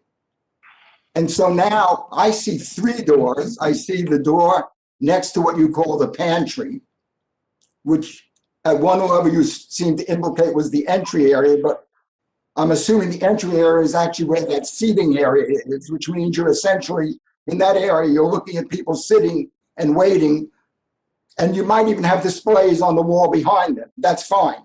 But there's a third door that you're not showing, which is the one in the back, which you say is there. It seems to me this is the wrong use of retail and commercial frontage on this property. If you said to me, I want that first bay or so, and I'll have a public face and an entry area, and my employees will come in and go up to the second floor, or you create a connecting corridor to that back lobby as part of a negotiation for the space, going past the utility room, I could understand that. I cannot even begin to understand why we would approve all of this frontage, where essentially you're using one bay to display your product, and all the rest of it is essentially office space, which is likely to be empty 75% of the daylight hours, no matter how you cut it, even if every one of your high-producing realtors showed up there in one day. So it seems to me this is not the essence of what we approved for the building, where we even rejected 2,000 square feet on the ground floor for offices. This is essentially a complete office space use of a very major and important corner of this building. And it's beyond me why this isn't in total conflict with the approvals that were originally granted for the use of this site, which was essentially, we were talking about restaurants and other retail type facilities. And the last thing we're talking about was over 3,000 square feet of office on a street front corner. If you told me you were taking the office in the back corner, in the southwest corner, I'd think about it, because it's less of a public face. But to take such a large proportion, 50% of the entire Walnut Street face, plus a big chunk of the parking lot space as what we call storefront wall for office use, is just, someone's got to clarify for me why this is the amount of space needed on the first floor, as opposed to you having an entry presence on the first floor that's viable and meaningful, but your offices were on the upper floor. That's what I'd like to hear. Why can't the offices be on the second floor, which also has tons and tons of beautiful windows, and you can still have a smaller presence on the first floor? Because this totally flies in the face of what was approved and what was represented and presented when this building was approved for development. Ms. Sitka, are you able to answer Mr. Fleischer's question? Because if you can, I can, regarding why you don't have more space on the second floor? Do you know if any more space is available on the second floor? Do you know? Are you? Who, me? Yes, I was asking you. Did you? Yeah, no, there isn't any more space on the second floor. That's already been established. Yeah, no. And that was the case. Okay, so there's no other room on the second floor, is what you're saying. Exactly. I have a follow question. Is there any other room on the first floor besides this critical corner?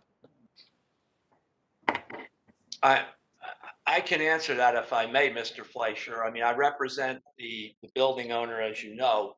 I can tell you that there is no space available on the first floor except for the space right at the corner of Grove and Walnut, the most prominent space in the building, which is being reserved for a restaurant use. Would you, as long as you're answering the question, Mr. Tremblay, would you agree that this corner that you see there is the second most prominent space in this development? I don't know. Mr. Trembulac is not here as a witness. No, what I'm trying to, if you're telling me that there's absolutely no space on the second floor, and therefore 3,000 plus square feet has to be on the first floor, then I'd say the developer did very well in his rentals, but that doesn't mean we should have 3,000 square foot of offices on the first floor. I just think it's inappropriate based on everything we represented to the community and everybody else when we approved this, which said these were going to be storefronts. So we'll leave it to others to decide, but that's good luck to the guy that actually developed the building because he's got it all rented. But this is not a place for a full office, in my opinion. Thank you. Okay. Mr. Moore, do you have any questions?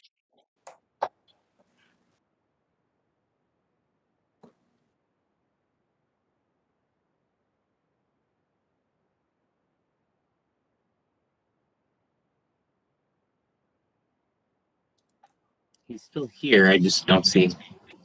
He's muted. Okay, we'll come back to Mr. Moore. Mr. Simon, do you have any questions? No, no questions. Mr. Church, do you have any questions? No questions. Ms. Harris, do you have any questions? Yeah, in this plan, how is the first floor connected to the second floor? Or is it at all?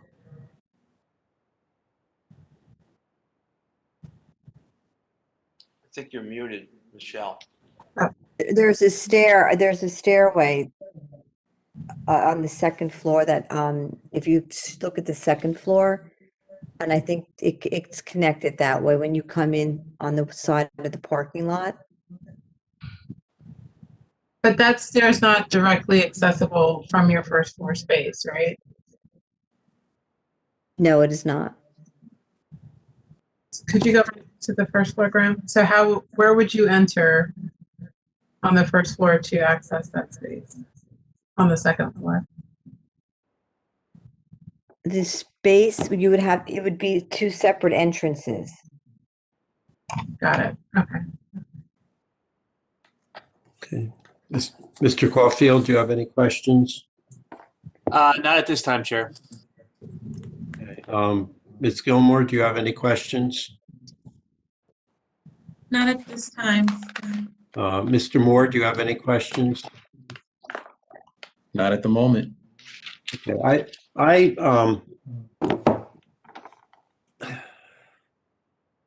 I mean, I don't want to repeat a lot of what Mr. Fleischer. So about how many people would be there at any one time in the combined two spaces?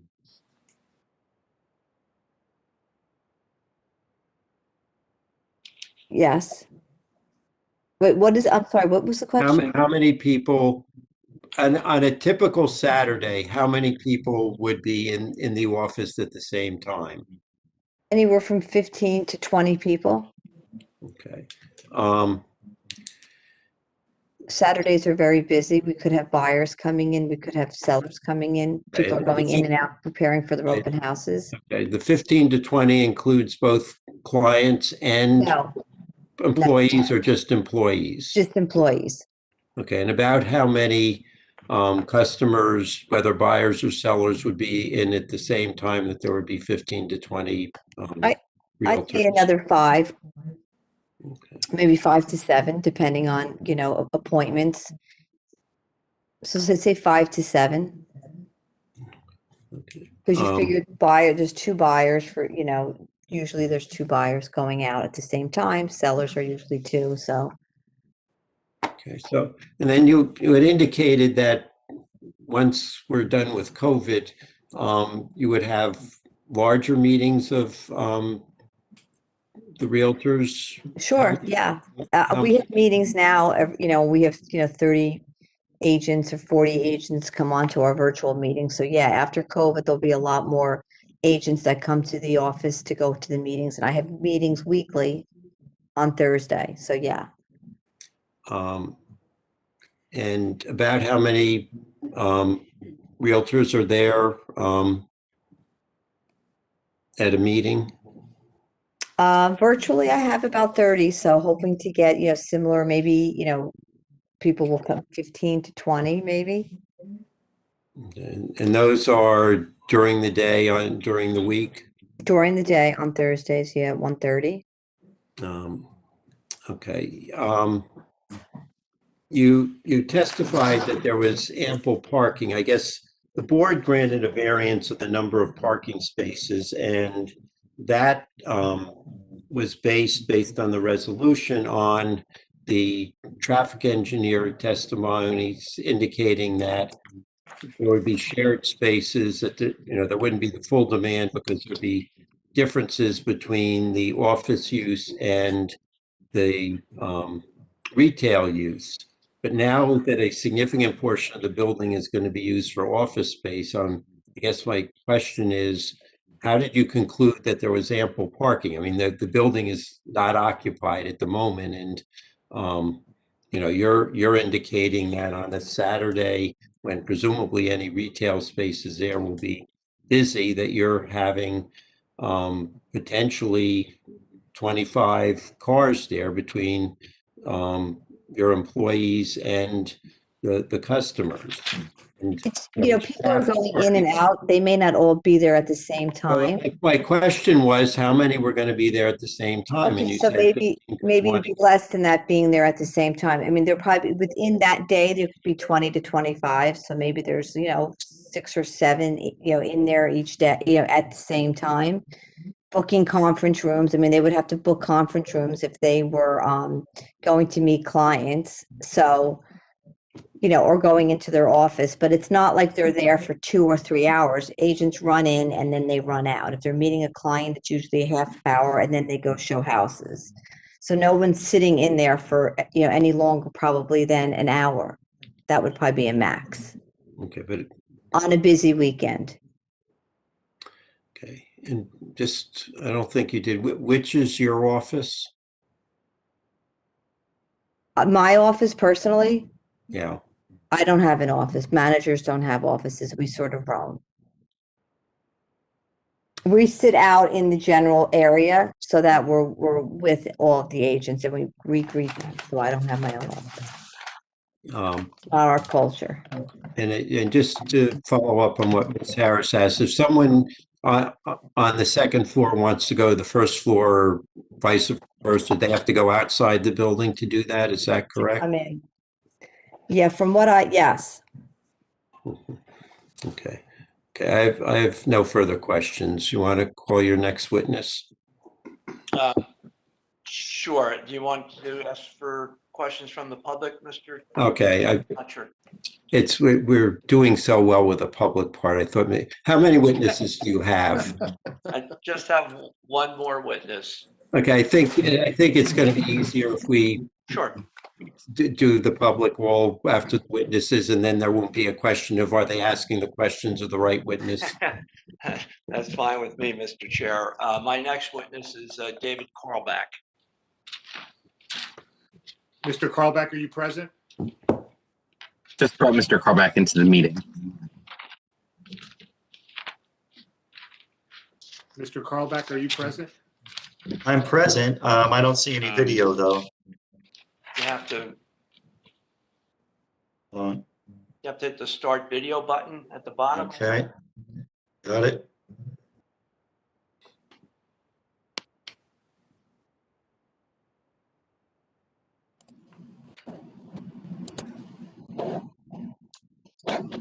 No, we're having difficulties here with the video.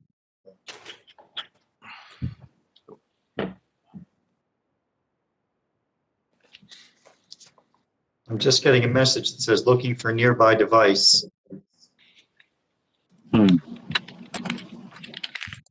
Well, I don't know what to say. I have no video. Are you able to see the screen? I can see the screen fine. Okay. I think we should just proceed, Yeah, Mr. Chairman. Yeah, I agree. I'm fine with that. Yeah. All right, Mr. Carlback, would you raise your right hand? Do you swear to tell the truth in the matter pending before the board? I do. State your name and address, please. David Carlback. The address is 96 Linwood Plaza, Fort Lee, New Jersey. Mr. Carlback, what is your professional occupation? I'm a licensed professional planner in New Jersey, and I have been for 27 years. Okay. Have you previously testified before this board? I have. How many occasions do you know? I would say roughly 10 occasions. Okay. And you testified before other planning boards and zoning boards in the state of New Jersey? Oh, yes, hundreds of times. Okay, and have you been qualified, your qualification's been accepted as professional planner on all of those prior occasions, including the prior occasions before the Montclair zoning board? Yes. Okay, Mr. Chairman, I'll offer Mr. Carl back as a professional planner. We accept him. Thank you. All right, Mr. Carlback, why don't you begin your testimony by telling the board what documents you reviewed, materials you reviewed in preparation for your testimony this evening. Well, I reviewed all of the application materials, including the exhibits that were presented earlier in the evening. I did review the zoning ordinance, the master plan. I have visited the site and the surrounding areas, and I have prepared this planning exhibit. It's on the screen. Okay, do you want to mark that as, what would it be, A2? Yes. Okay. All right, do you want to, can you discuss the subject property? Certainly. Is my cursor on the screen now or no? Or I'm not sharing, so I guess you're not seeing my cursor, correct? Correct, but Okay. Yeah, Mr. Carlback, this is Mr. Petto, the secretary for the board. If you just narrate, I'm happy to advance slides and point to things as well. Oh, okay, thank you. That's fine. So this tract actually consists of 3 tax lots. They combine to form a tract area of 33,892 square feet, and the property is essentially square. It's a corner lot with frontages on both Grove Street and Walnut Street, and it's accessible from both of those roadways. The property is now improved with a 2-story L-shaped mixed-use building intended to include commercial and a restaurant use on the ground floor and offices above. Each floor contains 8,550 square feet of floor area. The site contains 50 parking spaces. And this property is actually included within 3 zones. It's within the NC zone, the C2, and the R2 zones. Now, we're just going to review quickly the surrounding land uses. There are a variety of land uses, including public, educational, institutional uses. I'm talking specifically about the municipal ball field, which is to the northeast of the site. We have municipal parking at the rear of the Grove Street shopping area. And then there's the Duran School, if I'm pronouncing that correctly, the Duran School of New Jersey, which is a private high school. And then you can see to the north is the Northwest Essex Community Healthcare Network. So we have those institutional uses and public uses. We also have commercial uses in this neighborhood, which consist of neighborhood type retail restaurants and other commercial uses along Grove Street and along portions of Walnut Street. We have single family and 2-family homes consistent with the R1 and R2 zone designations, both south and northwest of the site. And then you can see towards the bottom of the screen, there's a multifamily component. There's the first Montclair house, which is 131 units of senior living. Now, board members, in terms of the proposed improvements, I just want to remind you, this is strictly an occupancy application. There's no physical changes to the site proposed, only interior fit up for office use. And the applicant proposes to utilize approximately 3,210 square feet of commercial space for a real estate office. Now, last I checked, this building was very nearly completed, so I imagine it's almost fully completed by now. The remaining roughly 5,340 square feet is intended to be occupied by restaurant and retail tenants on the ground floor. Now, the main entrance is from Walnut Street. The secondary entrance is from Grove Street. I want to talk now about the zone. I think, Graham, we can pop over to the next slide, which is going to show us the zone. Right, there we have it. So here you can see that the property is actually within 3 zones. The NC zone permits as principal and conditional uses. And I'm just going to review with the board what's permitted briefly. Mixed residential and non-residential buildings at a density of 28 units per acre, provided that no non-residential use space be established or located above a residential use. Permitted also are retail stores, personal service establishments, restaurants, and here's where the use variance comes into play. Business and professional offices, medical offices and banks, except that such uses shall not be permitted on the ground floor. And then it goes on to permit other uses, educational play centers, churches, charitable institutions, and municipal facilities. So again, a D1 variance is required as offices are not permitted on the ground floor. And since there are no site modifications being proposed, there's no C variance relief necessary. So let's talk first about the planning rationale for the granting of the D1 variance. And I think there is an element of hardship here. You know, certainly the global pandemic has eviscerated demand for retail use, restaurants, and personal service establishments. By several estimates, roughly 3 out of every 10 small businesses that were open in New Jersey at the beginning of 2020 are now closed as a result of the coronavirus pandemic and the various restrictions aimed to fight it. This has taken a big bite out of the economy. You know, this combined with an overall downturn in the brick and mortar retail market due to internet sales has also had a very profound effect on retailers. So in a way, forcing the applicant to find a conforming retail use does present certain difficulties. I'm going to move now to the special reasons for the granting of the variance. And I believe the promotion of the public welfare is advanced because the site is particularly well suited for the use. Here, there's no exterior or interior building modifications required. It is ready fit for the proposed use. The site is particularly suited for the proposed office use. The building and the parking lot already exist. It's easily fit up for the office use. And again, it only requires that very slight interior improvements. Now, I'm going to quote here, and after I read this quote, I'm going to tell you where I got it from. The quote is, "The proposed real estate office on the first floor will function differently than a traditional office use and is more akin to a retail use. Real estate offices generally provide attractive window display areas to advertise their properties for sale to pedestrians and attract walk-in customers.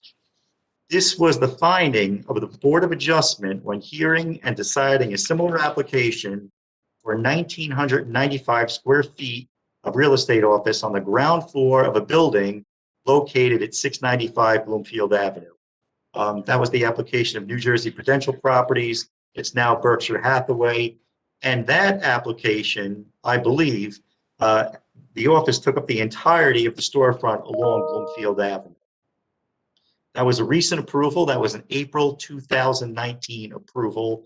And I must say, I agree with the board's finding in that case. The real estate office does not interrupt, but rather complements the window shopping experience that this neighborhood commercial zone envisions. A realtor's office is a sales office. Realtors arrange for the selling and purchasing of homes. The windows have product display, and this is distinct from a business office or a medical office. Sometimes you ask a realtor, what business are you in? They'll say, I'm in home sales. So for all these reasons, I believe the particular suitability requirement is met. I believe this application advances several important purposes of the municipal land use law. And one of those purposes of land use law, and I'm paraphrasing, is to provide sufficient space and appropriate locations for a variety of uses to meet the needs of New Jersey citizens. And this use is appropriately located in a zone which permits office uses, just not on the first floor. It creates a symbiosis of office uses and retail, restaurant, and personal service establishments. Another purpose of the land use law is to enable municipalities the flexibility to offer alternatives to traditional development through the use of equitable and effective planning tools in order to concentrate development in areas where growth can be accommodated and maximized. Certainly, flexibility, equitable and effective planning are all considerations. Good planning is rooted in the principles of fairness and equity, and I think that applies here. And finally, another purpose of the land use law is to encourage land development with a view of lessening the cost of development and to the more efficient use of land. And as I stated, there are no proposed changes to this site. It introduces an active use, which will integrate well with the area homes and businesses. It concentrates development in areas of existing infrastructure and eliminates sprawl. So I believe it does advance several important purposes of the land use law. Moving now to the negative criteria, I don't believe there's any substantial detriment to the public good. This is strictly an occupancy application. The only difference is a change in tenancy. There's no increase in the building footprint, no increase in building area or impervious area, no land disturbance, no tree clearing, and it utilizes existing utilities. There's no increase in demand for municipal services as the building is already there. The proposal will utilize existing access, circulation, and the existing parking scheme. And as I said, no bulk variances are required. This office use will have no impact on the surrounding properties, which are primarily commercial in nature. In fact, I believe it's a complementary use, which benefits the district. Years ago, board members, we looked at neighborhood commercial zones as a way of serving the neighboring resident population. And now, as I said, with the downturn in the retail economy for various reasons, we're finding the opposite to be true. We're finding it's the population that's now supporting some of these marginal businesses. So to me, this is a good way of infusing additional employment into this area, walking wallets, as planners like to call them. And the hope and the expectation is the employees of this building will go ahead and use some of these other, the other stores. They'll be patrons and clients of the other store owners. I don't believe there's any substantial impairment of the zone plan and zoning ordinance. Second floor offices are permitted by the NC zone. Use variance therefore focuses only on the proposed ground floor use.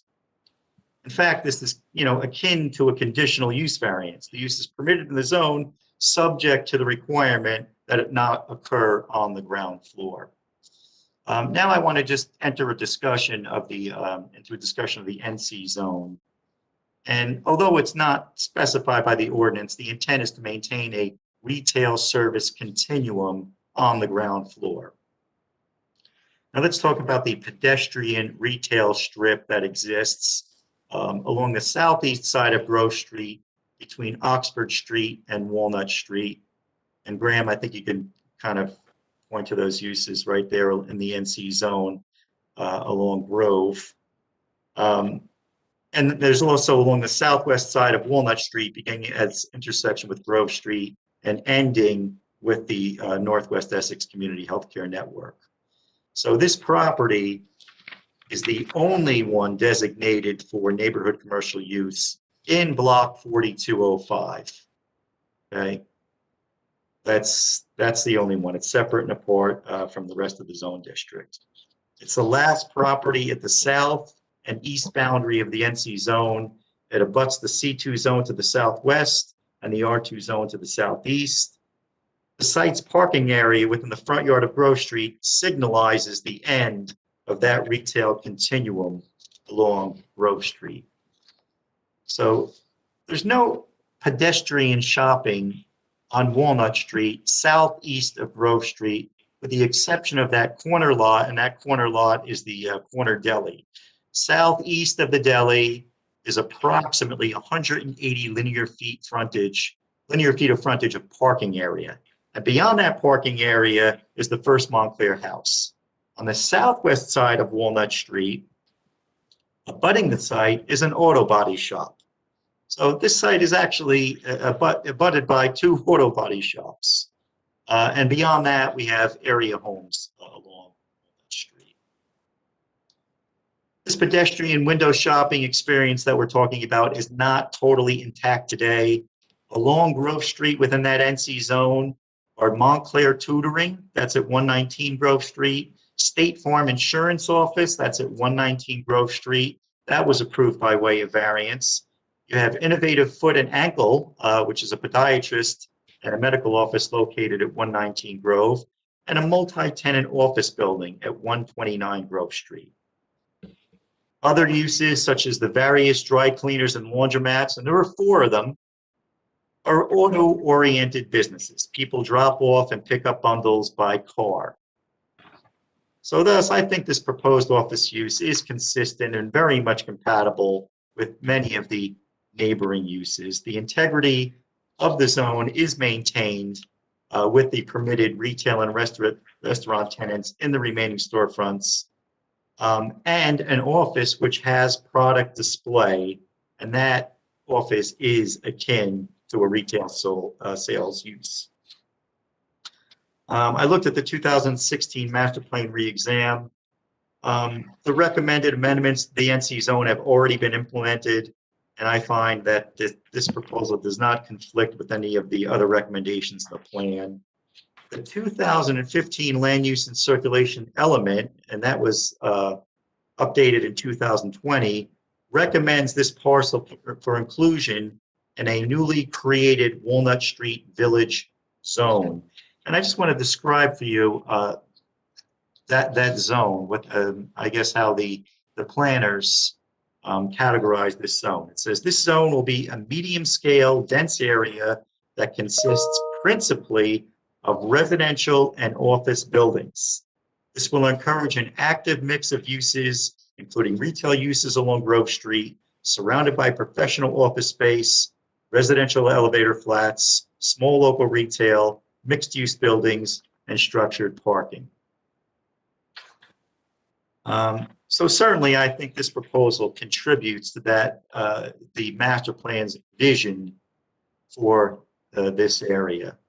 So I'll just conclude by saying the original application eliminated 2 non-conforming uses. It eliminated a car wash and an oil change use. The redevelopment with a mixed-use building brought this property closer to conformance with the NC zone. It's not good policy to leave this floor vacant to achieve technical compliance with this particular zoning provision. The proposed use will make it a productive asset for the community and infuse the area with additional employment, and that translates into patrons for nearby businesses. This change of occupancy is not so significant as to alter the character of the area or to damage the integrity of the zone. I just want to look at the last 2 pages of the exhibit, which are just photographs that I took. And page 3 are just photographs of the property. The first one in the upper left is a view of the property from Walnut Street looking west. And the upper right is, again, a view of the property from Grove looking southeast. Lower left, I think what I'm doing there is I'm actually taking a picture with my back to the building, looking across the street into the parking area. You have a combination of private and public parking areas at that location. There's metered municipal property right across the street on Walnut. And then there's the Little League ball field across the street, or catty corner north of the site. If we go over to sheet 4, and now I'm just taking pictures of some of the surrounding commercial uses. The upper left one is a view of the commercial uses in the vicinity of 119 Grove Street. And I had mentioned to the board some of those non-conforming uses that exist on the ground floor of Grove Street. In the upper right, we have commercial uses in the vicinity of 127, 129 Grove Street. And you can see for the most part, these are 1-story buildings.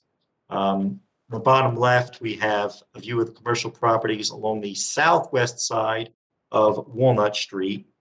And there we have 2-story buildings with retail and restaurant uses on the ground floor. And then finally, on the bottom right, a view of the commercial properties along the southeast side of Grove Street. So that summarizes my planning testimony. As I said, I think this use is very much compatible with the surrounding neighborhood uses. It's not a far departure from the zoning ordinance, and I believe variance approval is warranted.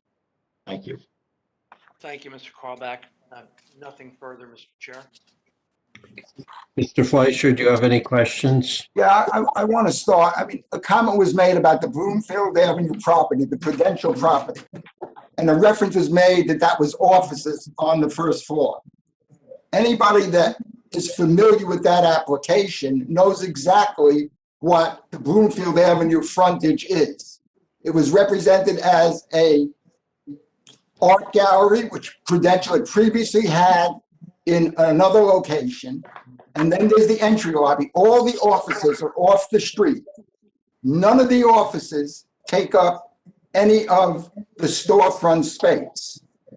Looking at the slide that happens to be up there at the moment, the reference to the offices is that brick building, which was a historic building that no one wanted to touch and didn't have the ability to be a storefront. That's why the offices were approved for that. So there are a number of comments that don't reflect it. This is not a discussion about whether this is a good building for the NC zone. That was already adjudicated with the original approval. So this is not about that. This is about taking over 100 feet of store frontage, both in that rear parking lot and along Walnut Street, and using that for something other than the intended concept of an NC commercial zone. We're all living in difficult times at the moment. Those times aren't forever, but this approval will last forever. I need to understand why a realtor needs 100 feet of storefront when even in their own renderings, they show images of properties for sale in the first bay north of what has been represented as a piece of property that the owner of the development is trying to get a restaurant establishment in.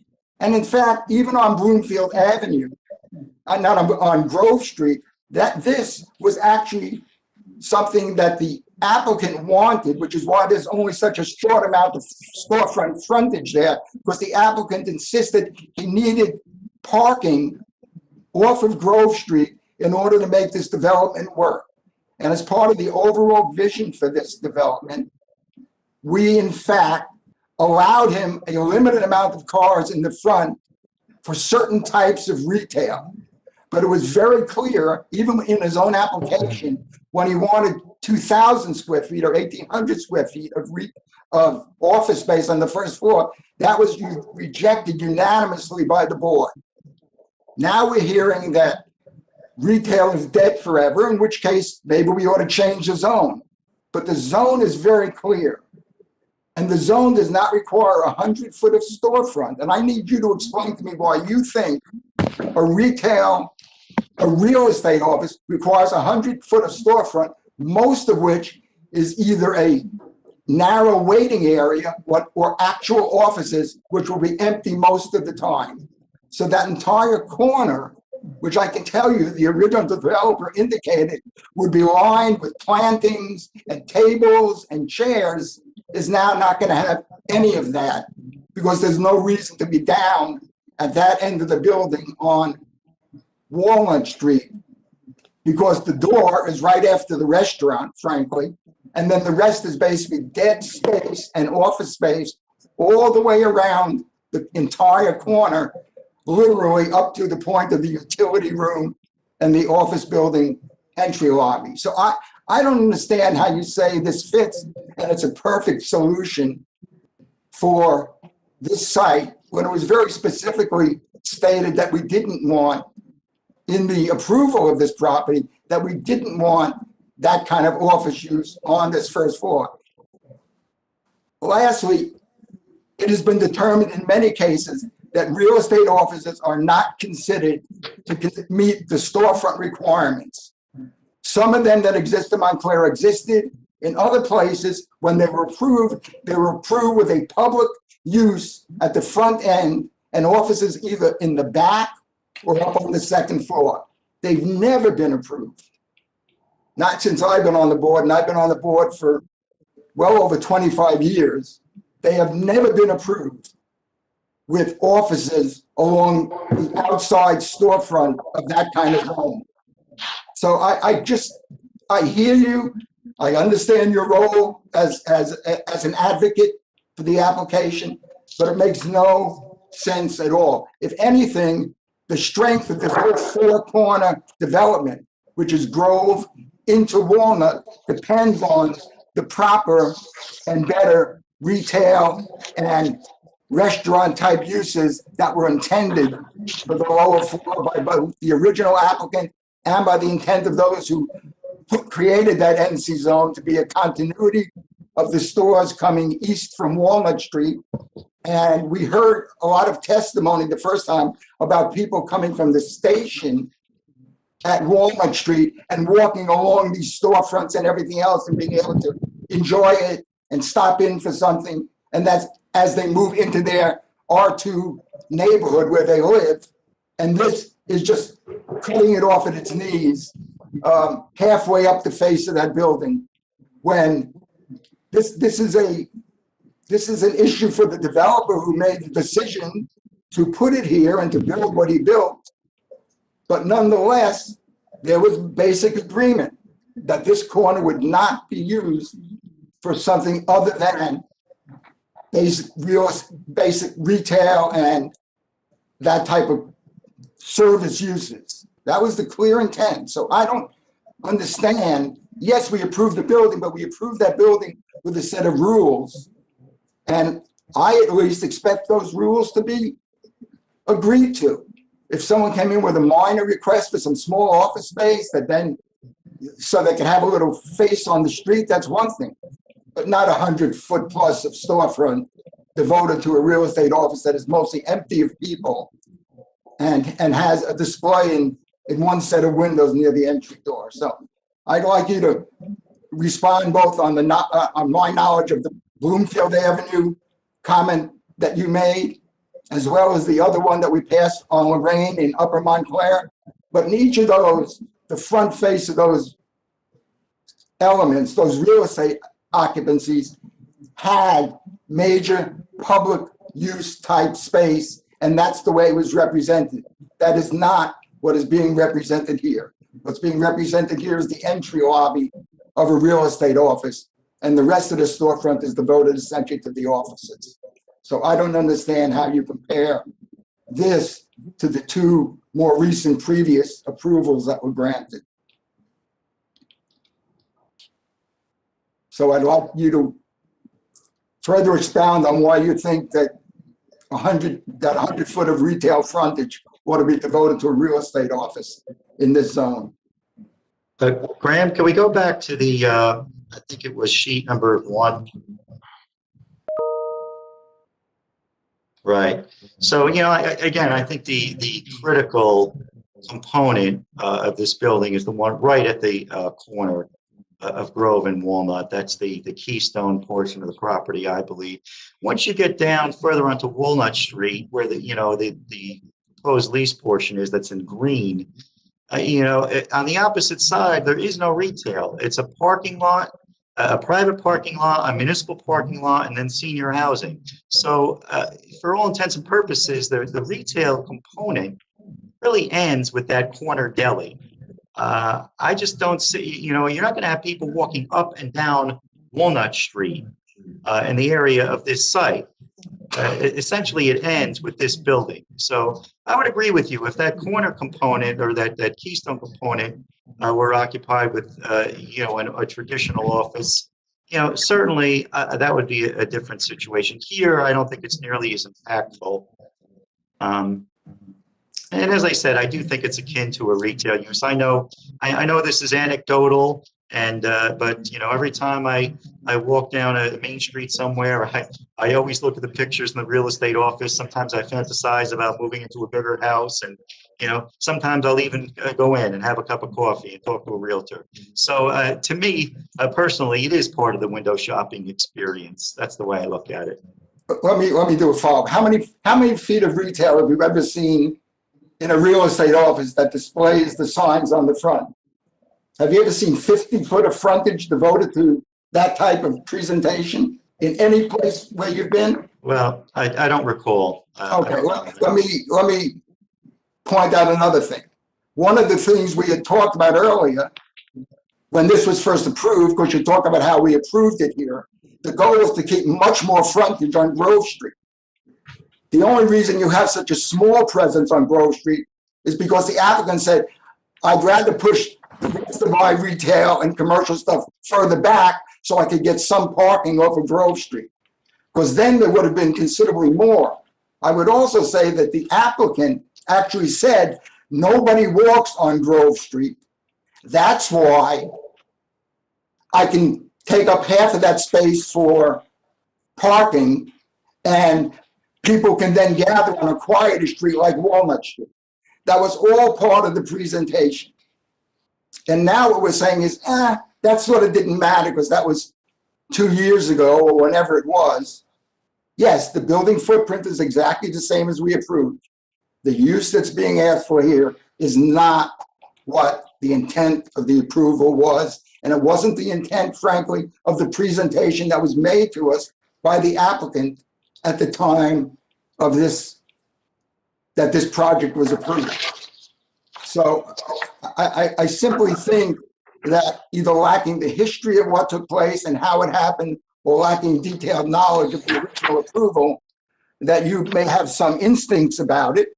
And we knew, of course, that obviously one end of it, though much of the parking for this development is what's facing that municipal parking lot. The other one is a small private lot basically servicing the buildings, the white building and the buildings in front of it. And that's a private lot. So the real parking area, the municipal parking area, which aligns with the line of the parking for this development, are almost perfectly in line with each other. So I think the need to keep that corner as strong as possible, right, for the full length of the building, I think is a pretty crucial thing. I hope my board agrees with me, but I'm not hearing anything that you're adding that changes my sense of this being far too much space on the first floor, certainly more than a third of the space being dedicated to nothing but something that is nothing but a pure office use with virtually no people present or other things that serve the public good. So I don't think this approval of this use on the interior serves the public good. And if you have other arguments to make, and maybe I'll listen to them, but I haven't heard an argument that says that that's the right way to use that corner of the building, which has parking right next to it for people who want to go in and do a quick drop off and buy something in a shop there or anything else. There was office, and if the office is all rented, that's good for the applicant, I guess, at some levels. Not this applicant, for the original developer. But that doesn't mean we should now convert more than a third of the lower level, which is intended for other purposes, to this type of use.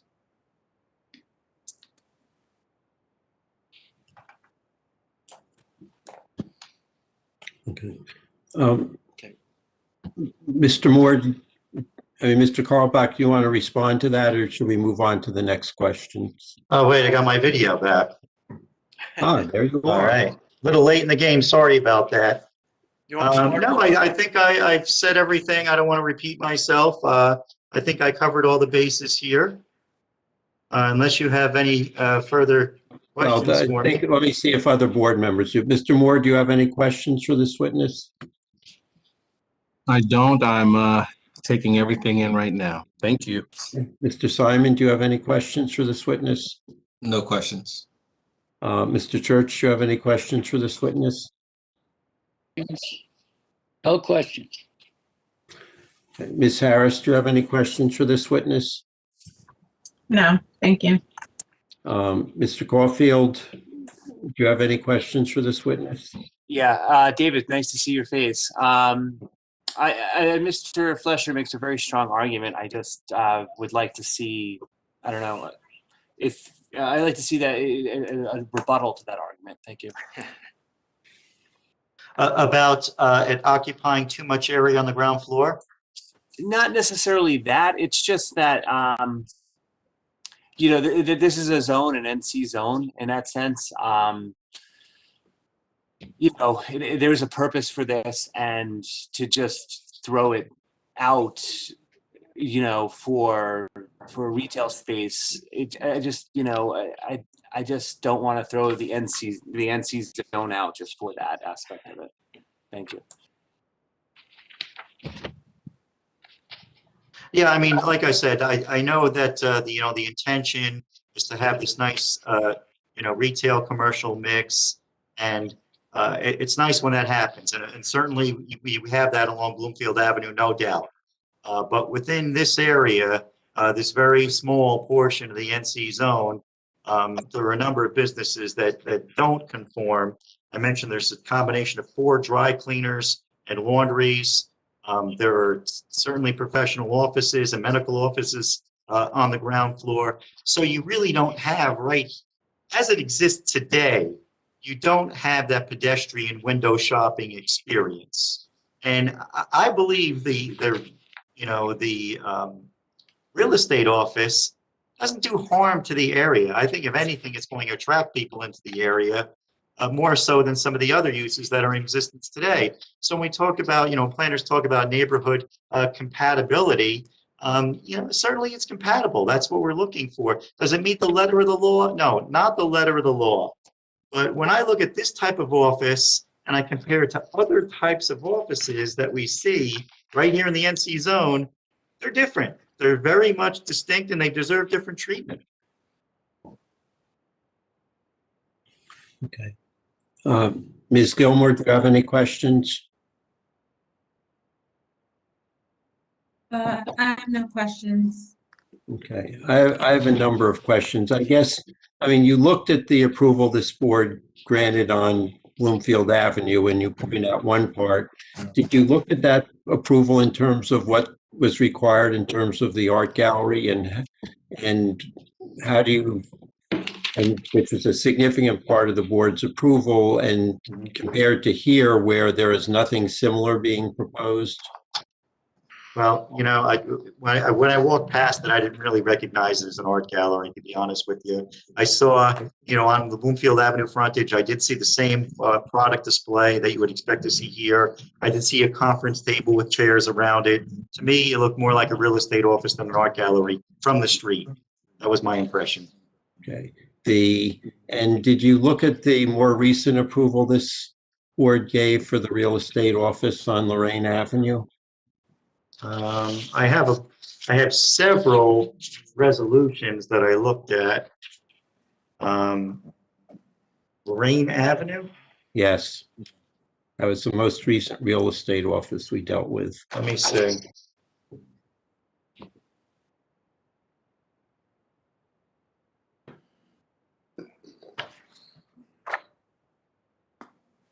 I'm not finding it at the moment.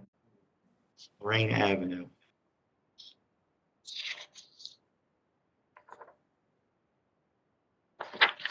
I don't see it. And Alan, if you supplied me with it, I have it. If I'm not finding it at the moment. Okay, yeah, I did provide it. Okay. You say I thought I printed them all out. Oh, here it is, 237, 249 Lorraine Avenue. Permit for a real estate office to be located on the first floor. And the applicant proposed 2,073 square feet of ground floor in addition to its use of the entire second floor for a real estate office. Right, so I do have that. Okay. And can you look at the conditions the board imposed on that application?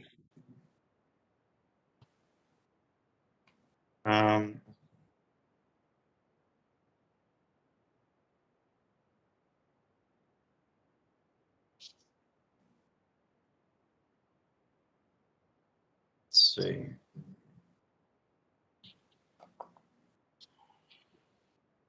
It says here, the front, approximately 1/3 of the building will be utilized by Montclair Bread Company as a coffee bar and studio Montclair as a working art gallery. Middle, approximately 1/3 of the building consists of a multi-purpose room available for use by Keller Williams Montclair Bread Company and Studio Montclair. Is that what you're referring to? Yes. Okay. Okay, so on that approval, we basically took what was visible from the street and required that they have what in essence were conforming uses for so the real estate office would really not be visible. The only thing that was potentially visible was that meeting room, which they indicated would be available for use by the public. That the location of that is very comparable to this. It was at the edge of that neighborhood commercial zone. Directly across the street was a municipal parking lot, the same as here. You know, the edge of that property was the train tracks. I mean, it's just, you know, a very analogous situation, but we were not willing there. In the building that had been an office building before it was converted, we were not willing to allow the real estate office to be a visible presence with offices, you know, in what you would see looking through the window. And here, walking by here, basically all you see is real estate offices, other than the immediate entryway where they have a tiny, you know, pastry, whatever you refer to it as. And in fact, the Lorraine Avenue application, they originally came in with something tiny like that. We said, no, you need to really occupy much more of the store frontage there than what's proposed. So how do you justify this board deviating from what it did in a very analogous situation, and allowing something here without any of the protection of the storefront area, so it looks like, and to some extent functions like a retail business?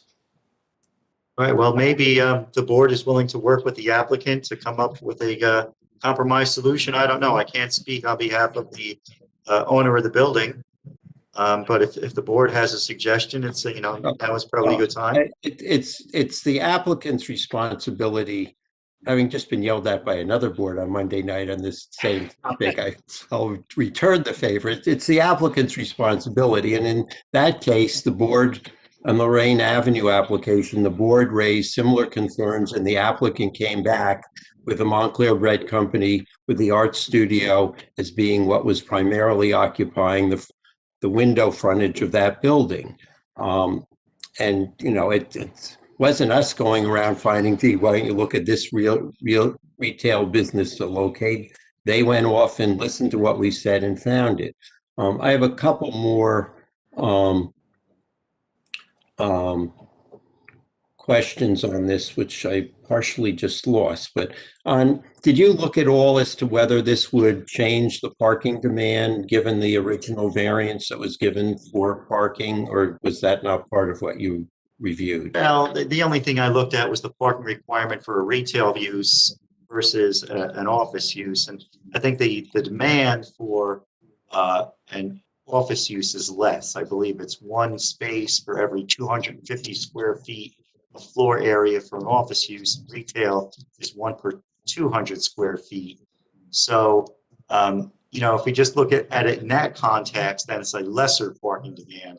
But I understand what you're saying. It was a parking study performed, and that took into consideration, you know, I guess the offset peak demands of the various types of uses present, the office versus the retail. So no, I didn't prepare any sort of parking study. I only examined the parking standards for office versus retail. And then my other question is, I mean, you discussed the general problems retailers having, but have you looked at the number of new retail businesses that have opened in Montclair post-pandemic, you know, since last March? there certainly are some vacant retail spaces, but have you looked at the number of businesses, retail businesses that have opened in Montclair since the pandemic happened? No, certainly Montclair does better than the rest of New Jersey when it comes to occupying retail spaces. There's no doubt about that. But I didn't perform a study of how many vacancies there are in town. No, Or of new businesses? haven't studied Okay. that. Okay. Let's open it up for the public now. Are there any members of the public who have questions for either of the witnesses who have testified for the applicant? This is your chance. This is purely to ask questions. There'll be a later opportunity to give testimony concerning the application. So we'll open your mics up, and if you want to speak, please indicate that relatively quickly so we don't shut you out. Okay, so all members of the public, I'll be unmuting your lines. Please state your name clearly, and we'll bring you into the meeting to ask your question at this time. All public participants are now unmuted. Please state your name if you'd like to ask a question.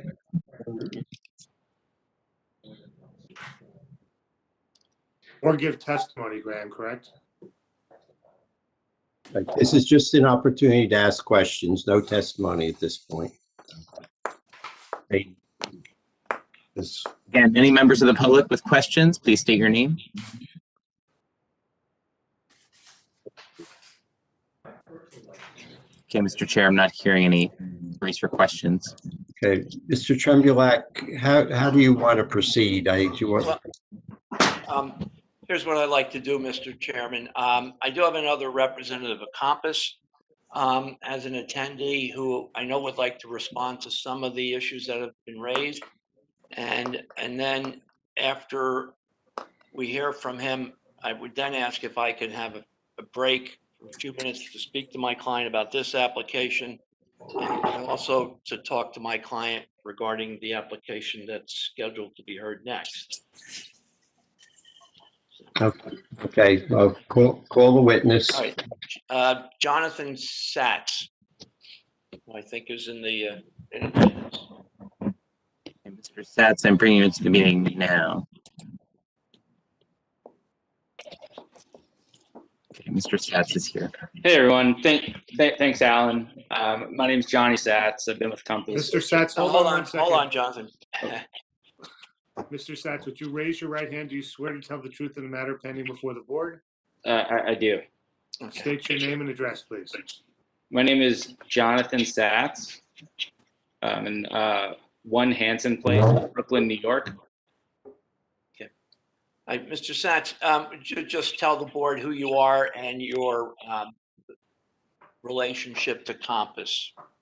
Sure. My name is Jonathan Satz. I've been the director of real estate at Compass for just about 3.5 years now. And I manage a lot of the site selection process, lease negotiation, and entitlements for Compass across the country. Okay. You had indicated that there were some questions that were raised or perhaps some concerns that you wanted to an opportunity to respond to. Sure. There's a couple of concerns that were raised and also suggested regarding the community amenities that have been offered by other brokerages. And I would like the board to know, and also the community, it is something we considered, we had discussed with Alan at the outset of this project, and certainly something that goes into a consideration when we have similar uses across the country, but let's just say sit in greater New York. And, oftentimes both planning boards and the community can see those efforts as something that is a token offering or something that's specifically meant to get around the code. And if it is something that the board and the community, are actively using at those other locations, as David had mentioned, you can look on Google Maps right now, and while we say it's an art gallery, it's a conference room, and it will be very hard to tell the difference between the storefront in our rendering and the Berkshire Hathaway office on Bloomfield. And for that Keller Williams location, while that amenity is offered, is it actually being used following the variance hearing? And when we've spoken with agents that have both joined Compass and other members that have experience doing business, we did not want to offer something if those things were not being used. And I'm going to offer something anecdotal, but if you were to look at the Caldwell Banker space, which I believe is just off of Valley Road in Upper Montclair, I think they used to have a community amenity that they ultimately closed off to the public up front. And so I think I just want to recognize that we are more than happy, and we would love to invite the community more so into our space. Our real estate agents live off of gaining new clients, and there's no better way to do so than inviting members of the community into your space.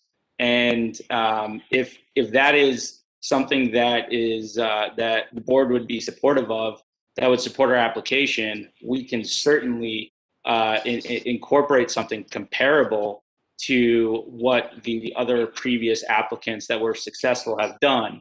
But of course, I would just want that to be a genuine offering with the community that is ultimately utilized.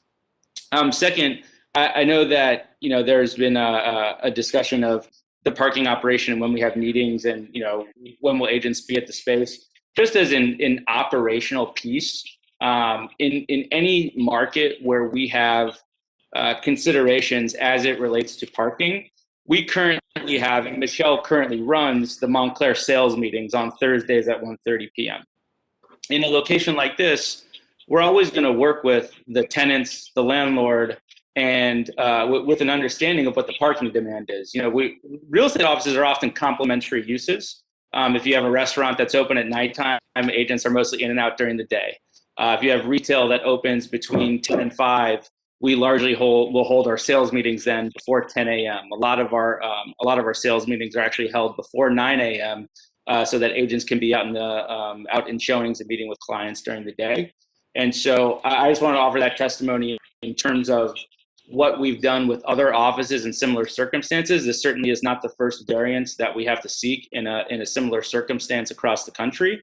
But a lot of what David's testimony was, is certainly echoed in the sense of in supporting that quasi-retail office use of, that's what a lot of the similar testimony we hear is, when I go to a new town, what's the first thing that I do? Oftentimes is look at the real estate listings in the window to become better acclimated, to understand what the price points are. Can I afford that? And really get a sense of what that community is like. So I wanted to offer those few pieces of testimony. And then also, if there become any questions that are operational in nature where I can answer how we've dealt with it in an analogous situation, I am happy to do so. Okay. Is that it, Jonathan, in terms of the issues you wanted to address? Yeah. Yeah, that's Okay. really it in terms of issue I wanted to address in terms of the comparables. And, I think even the size of the Berkshire Hathaway frontage, I think there was the comment of the however many feet of frontage. I would think that we're dealing with similarly sized frontage of the actual street facing portion, not the parking lot facing portion of our operation. And there was also a question of or a comment of the exterior portion of the building of having patio furniture and that being more inviting. That is certainly something that we will incorporate in the warmer months and on the exterior of this building, code permitting in terms of an installation of exterior and patio furniture. Okay, thank you. Nothing further. Okay, Mr. Fleischer, do you have any questions? No, I don't at this moment. Okay. Mr. Moore, do you have any questions? Not at the moment. Mr. Simon? No questions. Mr. Church? No questions. Ms. Harris? I do actually. I know one of the issues that Mr. Fleischer's having, and I am too, is the amount of offices programmed to be right up against the storefront. Have you guys looked at different space plans that would have more public space, especially on the parking lot side of this space.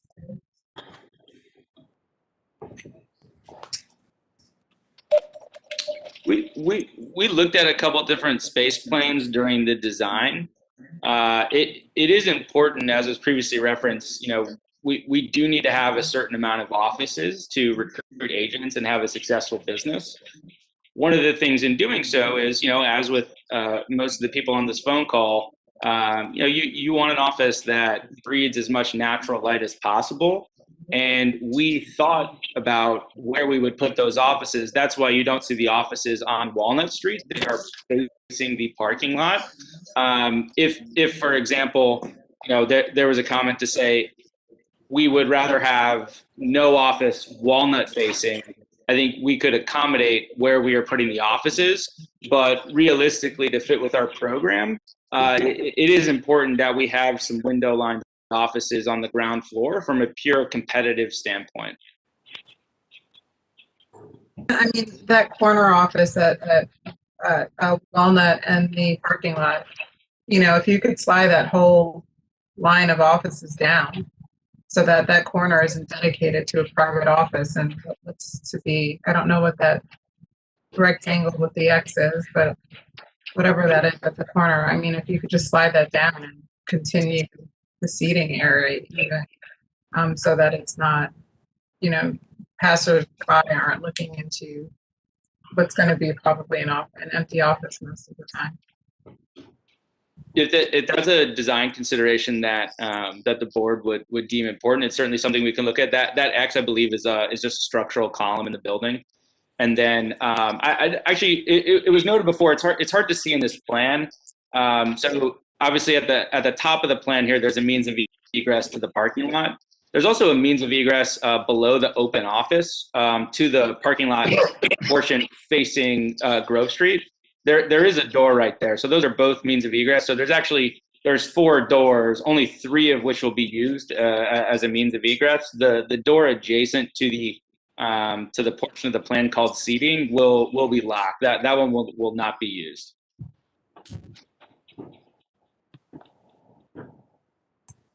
Okay, thank you. Mr. Caulfield, do you have any questions? No, not at this time. Ms. Gilmore, do you have any questions? I have none. I'm going to deviate from doing this as questions. I mean, you know, I think the board felt that the approval that was granted on Bloomfield Avenue as implemented was not really what we were envisioning. And that's why we, on the Lorraine Avenue, it had greater requirements. And the answer to your question is yes, pre-pandemic, that was an actually functioning space that I saw people in utilizing, eating, you know, post-pandemic, obviously, not so much. But I'm assuming that once we return to normal, that it will return to functioning as retail space and as the art gallery. You know, yes, it was functioning after the board's approval. Okay. May I say something, may I make a comment? Yes. Is there any way of reducing the amount of frontage you're taking on Walnut Street to allow for another retail establishment to go somewhere in between the purported restaurant that the developer hopes to put in there, so that you're not occupying as much space on the first floor? I mean, is given the way business is done now, is all that space required, period, and maybe reevaluate whether or not you need that many desks and stations? You have more desks than the highest number I've heard in terms of the number of people who are going to be there. And that's without even looking at the second floor. So something is not adding up. I assume you have offices on the second floor, but you've got about, I thought I heard about 2,000 square feet there. And you've got this place filled with offices, but I only heard about 28 or 29 people in total ever being there. And in my office and other places, we share desks when people aren't there full time. So it seems to me you may have even signed up for more space than you really need in the current in this environment. So I think we need more. I don't know how you do it. I think we need more retail and commercial along Walnut Street. And this literally takes up half of the entire Walnut Street curtain wall. So I'd like you to consider that when you're doing any replanning or any rethinking. Sure, we can take a look at how the space demises. Of course, we're only a tenant in the building, so we of course have to discuss that with the building owner and what they think is leasable in terms of remaining space. And again, I'm not quite sure what was in the original entitlement of the building, if there was any condition on the number of tenancies or how it was demised. But as to your second question, what we do as Michelle and I, as employees of Compass, is to support for our business to be able to recruit new agents. From the outside looking in, even to myself today, do I wonder why real estate agencies in general have so much real estate across the country? It is a little bit mind-boggling, right? It really is. The ground floor piece, it took me years to really understand. But they care, and their agents really, really care. And therefore, we really, really care because we're in business to superpower agents and to make sure that they're doing as much business possible.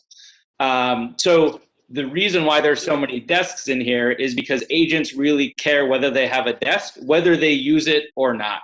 It is a piece, it is a recruiting tactic. To put it bluntly, each desk is an offering of, is a recruiting tactic. Therefore, it is a revenue of dollar that comes in. So when we take one away, that's kind of how it works. And now more than ever, real estate agents are operating in teams. That they act like individual companies, each agent, and so they have multiple team members. Sometimes they have an admin in the office, but that is why you see this structure as opposed to one sort of executive desk and a couple chairs adjacent. Thank you. Okay. Are there any members of the public who have questions for this witness? Again, it's just an opportunity to ask questions. So all members of the public, I'll be unmuting your lines. If you have any questions, please make them at this time. All public lines are now unmuted. If you have a question, please state your name. Yeah. I'm not going to complain because this isn't something to complain about. If you have any questions, all members of the public, your lines are currently unmuted. If you have a question, please state your name and we'll bring you into the meeting to ask your question. Nobody's not going to say anything because nobody gives a shit. Mr. Chair, I'm not hearing any public questions at this time. Okay. Alan, you indicated you wanted to take a break. Yes, if I could, to talk to my client regarding this application and also my client regarding the applications that's next on the agenda. And regarding that next application, if we were to postpone, when is the next meeting, and would we be assured of being at the top of the agenda for the following meeting? If you can answer that. The next meeting date of the board is Wednesday, April 21st.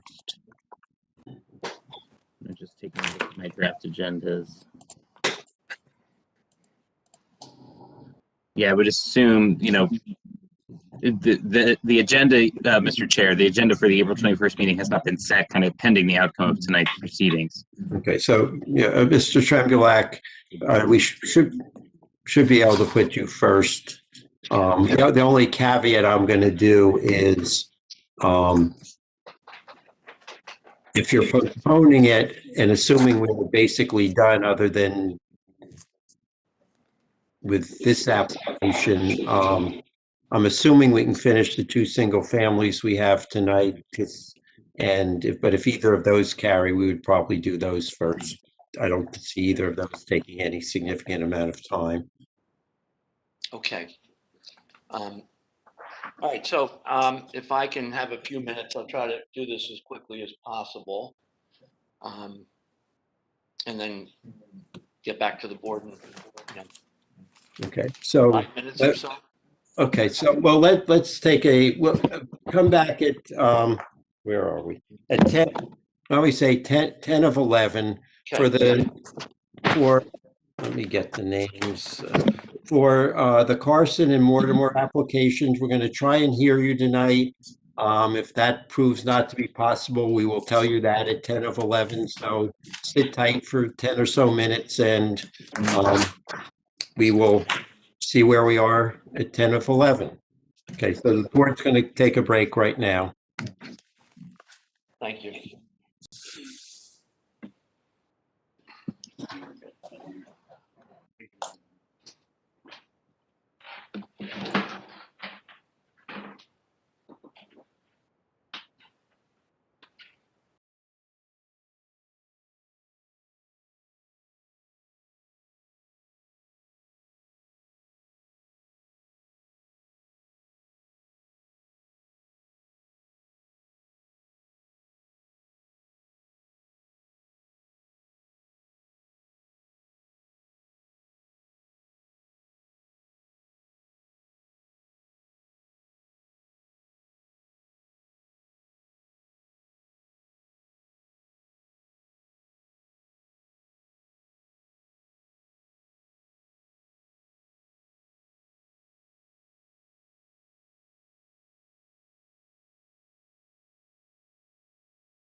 Looks like most people are back.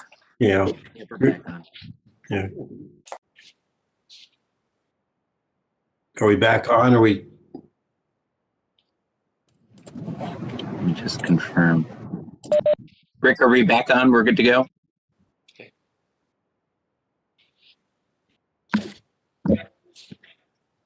Okay. Mr. Trembulac?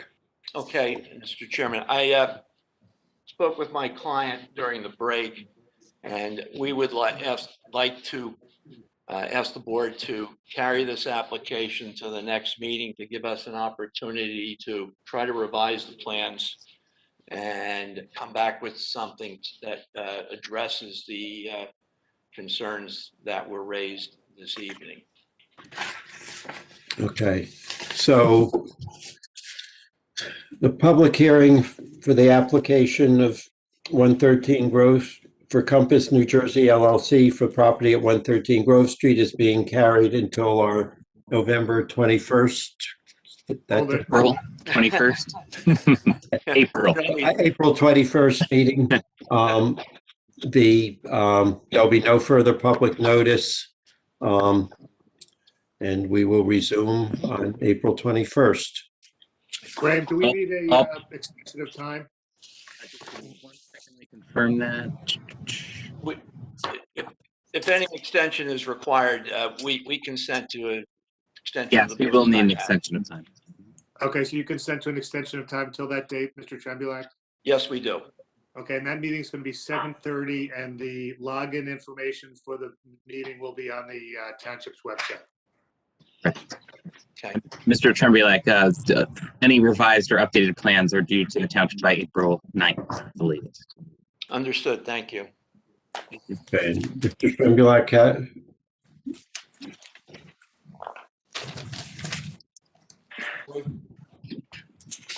I don't have to, are you representing the Barnes and Carter application?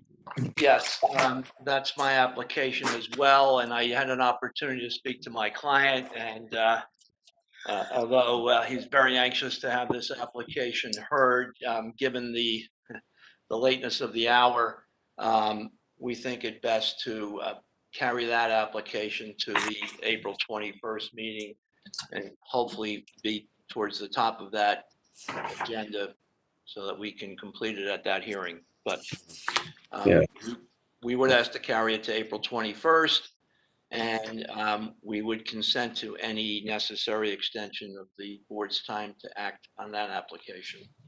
Okay, so the application of Barnes and Carter Realty LLC for property at 321 Orange Road is being continued to our April 21st meeting. There will be no further notice. If you want to log, the meeting's at 7:30. To log on, you'll have to look at the township website, which will provide the link to the meeting or the phone number to call. Okay. So we Thank you, will Mr. see. Chairman. Okay. The next application is that of Karin Greg Carson for property at 16 Carolin Road. This is an application for a variance to install an accessory structure, a generator in the front yard on the property. The property is in the R1 one-family zone district and is designated on the township tax maps as Lot 17 and Block 3503. A variance is requested from Montclair Code Section 347-46C to permit an accessory structure to be located between the main building and the curb of the street in which the building fronts. Are taxes paid? Is the notice in order? Yes.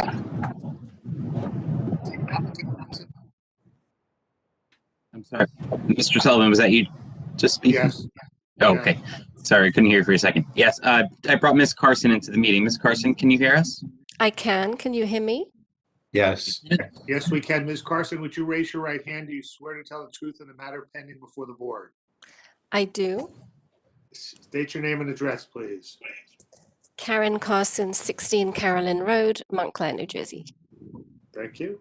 Okay, do you want to explain what you're doing with the generator and why you have it at the proposed location? Yes. And also, I apologize. I don't know how to switch on the video on on this program, but so we want to put in a generator so that we can power the house during a power outage. And the back of our property, which is just a brick area, has 2 windows looking out onto the brick area, so that location doesn't qualify for placing a generator there. The generator has to be a certain number of feet away from a window, and there is no other space on the back of our house. So that leaves us the side. Our electrician identified the best location for placement of it, which is on the side of the house, far enough away from any windows and close to where he needs to connect the generator to, inside electrical, I guess. And the whole side of our house has landscaping, so it's going to be fully camouflaged there.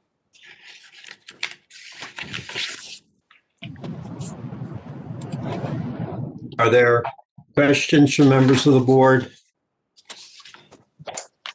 I just have one minor question. Do you know the distance that's required to be away from windows? As I remember from my meeting with the electrician, and looking at the paperwork, I think it was 8 feet, but you can correct me if I'm wrong. I don't know. That's why I was asking the question, because I'm not in that part of the business. Graham, can we see the site plan again? I guess my question was going to be the distance between that back 1-story portion of the building and the stucco garage is well more than 8 foot. So it could be out right next to that garage area, and all that's required is the electrical line to go from there into the house, as opposed to being in the front yard. And I'm trying to understand whether that was considered.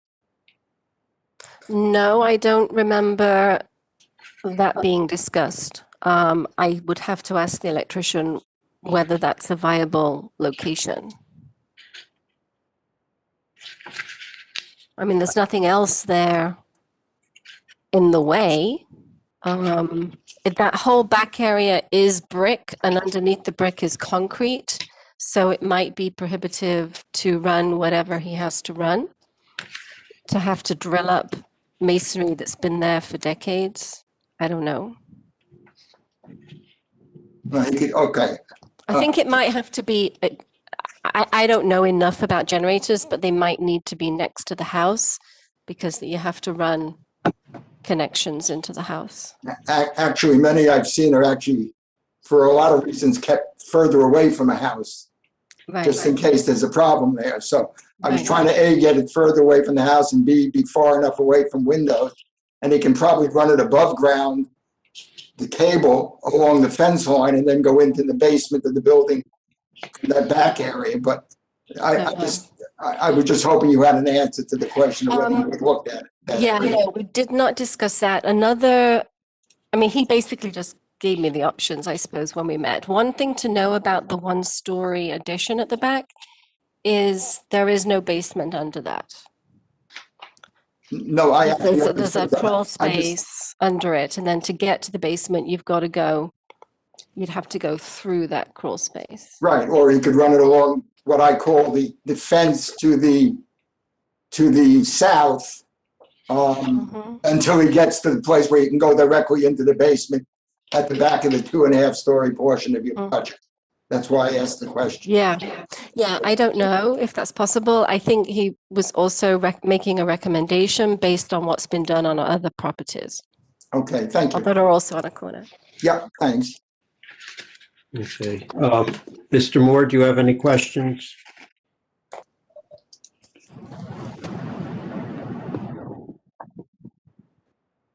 Not at the moment. Okay. Mr. Simon, do you have any questions? Do we have a view from the Aubrey Road?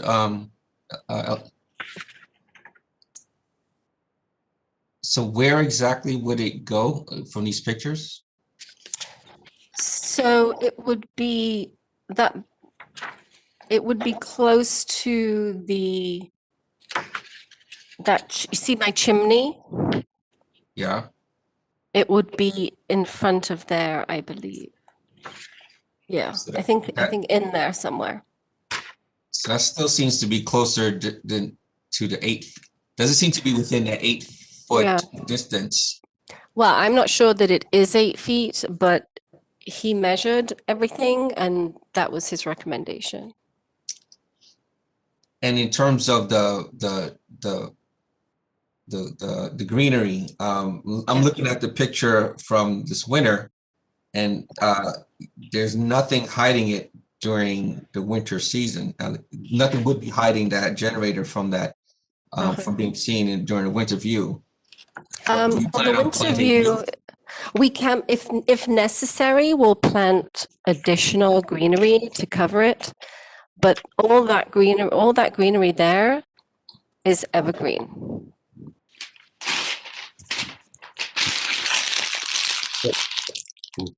Right? There's no plant that I think isn't an evergreen. Azaleas are still evergreen. They're just not flowering in that picture. I think everything's just covered with snow and therefore pushed down by the snow. Do you But have we the would plant dimensions? more if necessary. Do you have the dimensions of the generator? I included them in the application. 40. Yeah. By 25. No other questions right now. Okay, Mr. Church, do you have any questions? No questions. Ms. Harris, do you have any questions? Yes, I would just kind of like to piggyback off of what Mr. Simon asked. It appears that the location of the proposed location of the generator would be a lot closer to the windows than I think is necessary. I believe it's a minimum of 5 feet from any window, and it doesn't look like you have that here. And it also looks like you have a lot of windows on this side of the building. Every side has a lot of windows, but I didn't do the measuring, my electrician did. So that's just where he told me it would be the best and safest. Okay, I think we need something where we can actually confirm the measurements, because I really don't think that you have enough clearance here, you know, to avoid the carbon monoxide danger. And Mr. Fleischer's suggestion might actually be the safest location, given the fact that you have so many openings on your building. Just to, if I could supplement, Mr. Chair, because we do see a lot of these permit applications come through the office. I know that the measured distance is, you have to think in a 3-dimensional aspect. So it's, the generator is typically only 25 inches tall or 29 inches tall. So it's from the top of the generator up to those windows at the second, you know, that are higher on the facade. So there's some, you know, more 3-dimensional measuring that does happen. I don't know the exact specified distance, if it's 5 feet or 8 feet or what it is, but you know, it's to the opening, you know, in a 3-dimensional measuring pattern. So like side to side, which it appears, you know, from side to side, it appears closer than that. Just wanted to share that perspective. Okay. Thank you. Okay, Mr. Caulfield, do you have any questions? No, not at this time. Ms. Gilmore, do you have any questions? Yes. Do you know if the measurements of the generator would the vegetation clear the height of the generator? Well, we think it will, but if not, we'll plant more. You know, there's multiple plantings there, and they're all different heights. Okay, and have you considered some sort of maybe like a wooden structure or something to block the view of the generator from that street? I think it's Aubrey Street. We could, if necessary, if you know, if vegetation doesn't cover it. Okay, great. Thank you. Thank you. Let me follow up on that. I mean, the vegetation that's along your house there is clearly not going to be tall enough, and so whatever's right in front of the chimney is going to have to be removed to accommodate the generator. So you're definitely going to have to plant more. I was at another Board of Adjustment where another applicant not represented by me did say the distance was 5 feet, trying to put his generator in the front yard. Looking at this, you have the thick wall of tall evergreens along Aubrey Road that go up just to about where your chimney is. Anything behind, further towards your backyard is all very well screened, but from where you're putting it, anyone on Aubrey Road or turning into Aubrey Road from Carolin is going to have a clear view unless you screen it. So I think we'd require that. But I looking at it, and I saw either at the corner where the 2.5 story meets the 1 story, which would be screened by those, plus you have some taller evergreens back in that portion where you indicated that 1 story isn't feasible because it doesn't have a basement. But if you, at that corner, it seemed that you potentially had, similar distances, and I guess. Which corner? Where the 2.5 story portion of the house meets the 1 story portion of the house. Yes. Because there's a gap, look to me, an equivalent gap between windows there, Right. as there is where the chimney is. And and it just seems because that's better shielded there, and we would need less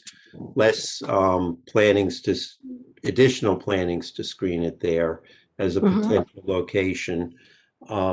So I think, and I really don't want to do this, but I don't, just judging by the comments from the other board members, I think it would be useful to know for certain, is it 5 feet, and to get, as Mr. Petto said, that, it's a 3-dimensional measuring from the top of the generator to the edge of the window as to where that is, and look at the location Mr. Fleischer suggested. I think, it's just, it's hard. At least in my opinion, I'll let other board members talk, a little hard at this point to justify the information we have. You're granting a variance to put it in that location. And it may be when you talk to, the person who is installing it, he may be able to say, it can't go here because of this, it can't go here because of that. And we'll come back and it'll be fine to locate the chimney. We don't know that at this point.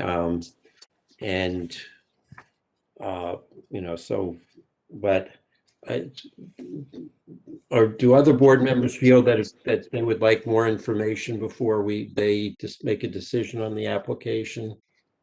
Yes, definitely. Also, just another question too. It looks like there's a window in this photo to the left of the chimney. Is there one also to the right in the basement? Well, I'd have to check. I've lived here for 18 years and I don't know for sure. But that's further towards the front of the house.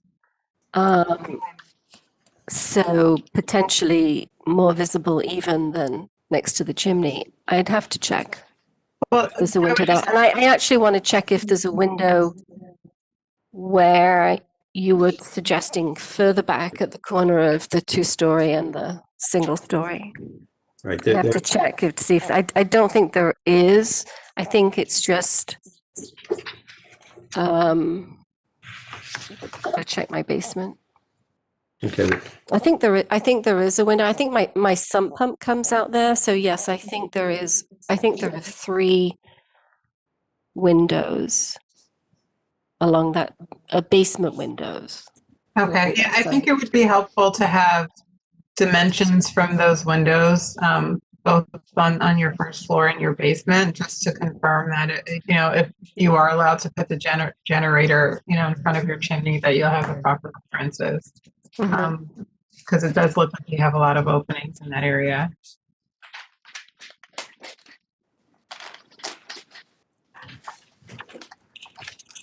Okay, so,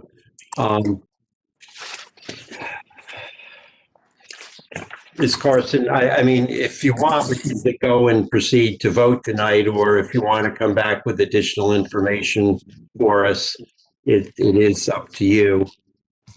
Well, will that additional information be considered at the next meeting? We've already waited several months to get on the agenda for this one. Yes, I mean, it would be, and we will put you first in spite of anything I said to Mr. Black. I mean, this should take us about 10 minutes. It's just, go, get the dimensions, make sure it is 5 feet, and, it may be that where you're proposing it, it's the only location. It may be you'll come back and say, gee, that another location would actually work and be better. Okay, so do you agree? So you want me to take those measurements, or my electrician to take those I would measurements? think it would be better if he did it, not just because he knows what the requirements are, and he's probably in a better position to know exactly where the generator would be located, so he knows what he's measuring from. Is what I'm really concerned about. Yeah. I know. My understanding was he'd already done that, but I'll just explain to him and ask him to do it again. I don't know that he needs to be here. If he can give you, if he can convey the information to you, that's up to you. Okay. But we need to know those distances to either understand, yes, this is the best location, or no, there is another location that works that makes better sense from a zoning perspective. It would be helpful if he looked at the other 2 locations we've talked about. One where the 2.5 story meets the 1 story, and one right next to the garage. That would be great to hear his opinion on those. Sure. Thank you. All right, thank you. Okay. So the other suggestion, if I could just make one other one, there is a distance, and just for the awareness of the board, there is a distance required from the dwelling to the unit. There is that, so that's kind of, again, in the spatial realm. So Ms. Carson, you should figure out, get from the electrician as well, how far off from the house the generator unit needs to be. Yeah, and I guess related to that, then that's going to impact what additional vegetation you're going to need to screen it. You'll see where, have them show you that location so you see where your existing vegetation is, and then we'll know what else needs to be done, or potentially nothing depending upon the location. Okay.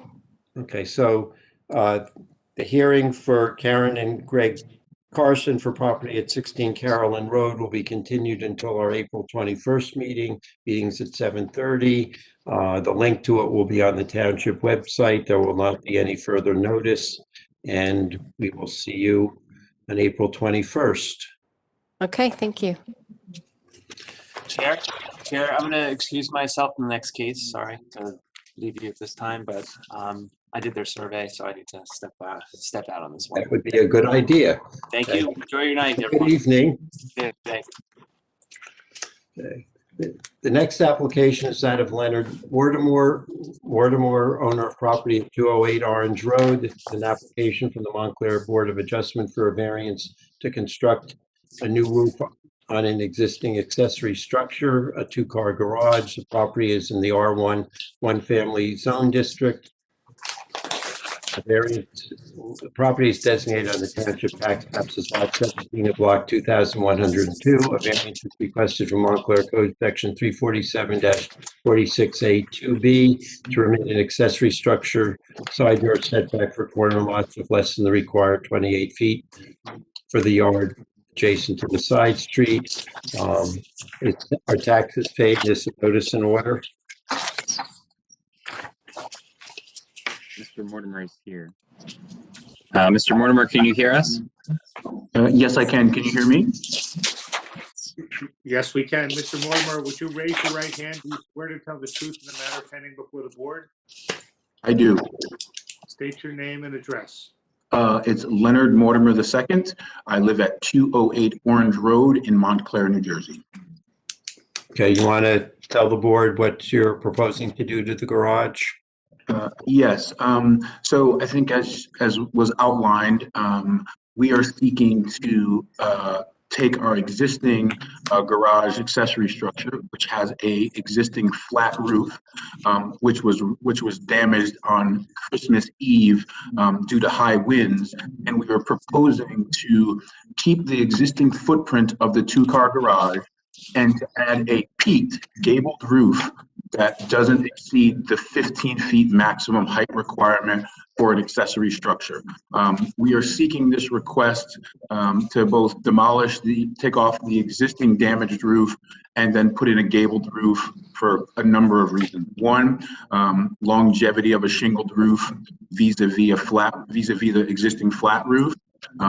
In addition, it will be aesthetically more consistent with all of the accessory and garage structures that exist both on Warren Place as well as Orange Road. If you, I did a brief analysis scan of the neighborhood, and we were the only flat roof in the neighborhood that was visible. There may have been others that may have been behind homes, but I was not able to see them. But it would be consistent with the aesthetic and look at the feel of the neighborhood. It would have limited impact on our neighbors, and overall, it would, from a functionality perspective, a significant improvement for us as homeowners. And I think, lastly, we were seeking this also based on guidance from both architects from our architectural firm as well as our contractor gave us the recommendation that they thought both the peaked roof would be from a long-term perspective more favorable and from weather, wind and rain damage. So that was the expectation of why we requested variance from the setback requirement for our house.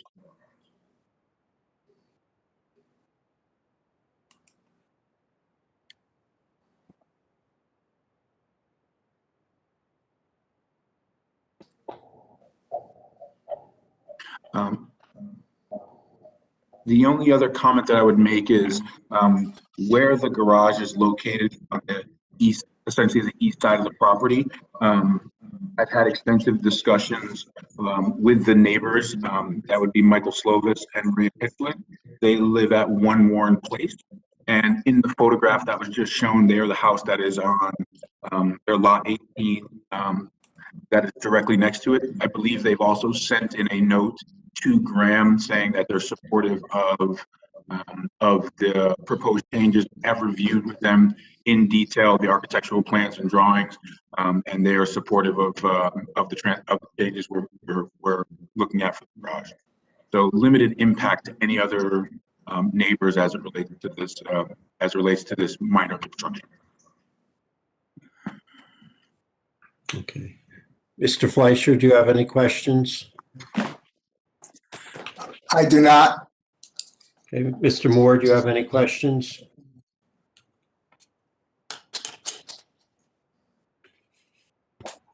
I do not. Okay. Mr. Simon?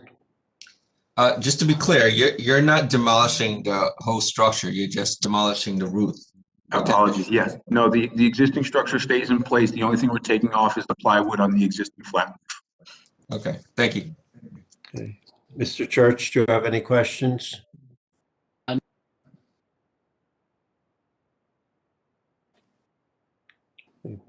Ms. Harris, do you have any questions? I do not. Ms. Gilmore, do you have any questions? No, thank you.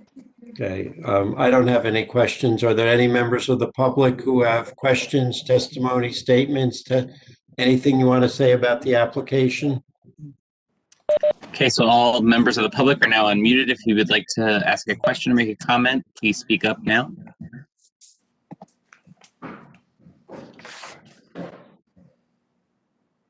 Not hearing any inquiries, Mr. Chair. We only have a few attendees remaining. Yes. surprised we have any, but, Mr. Mortimore, is there anything you want to say before we discuss and vote on the applications? Your last chance to say anything. No, I think the only other comment I would make is, A, thank you to the board for its longevity this evening, and also very specific thank you to Graham. He was extremely helpful in this process, especially for a new homeowner who's new to the Montclair town.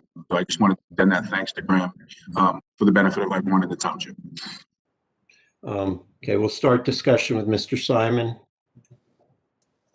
I'm in favor. Okay, Mr. Church. I'm in, Ms. Harris, I am in favor. Ms. Gilmer, I'm also in favor. Mr. Fleischer, I'm in favor of the application. Mr. Moore. I'm in favor of the application. I'm also in favor of the application. I think all he's doing is putting a non-flat roof on his garage to replace a damaged roof. Everything's staying in the same place it has always been. It undoubtedly will look more attractive than the flat roof did. This will not result in a substantial detriment to the public good or a substantial impairment of the zone plan. This garage will look, as it always has, only better. Someone want to make a motion? Move approval of the application as submitted. So second, Second. all in favor, say aye. Aye. Aye. Any opposed? Any abstentions? Okay, go put your roof on. Thank you, everyone. Have a great evening. Motion to adjourn. So second, Second. all in favor, say aye. Aye. Aye. Good night, all. Good night. Aye.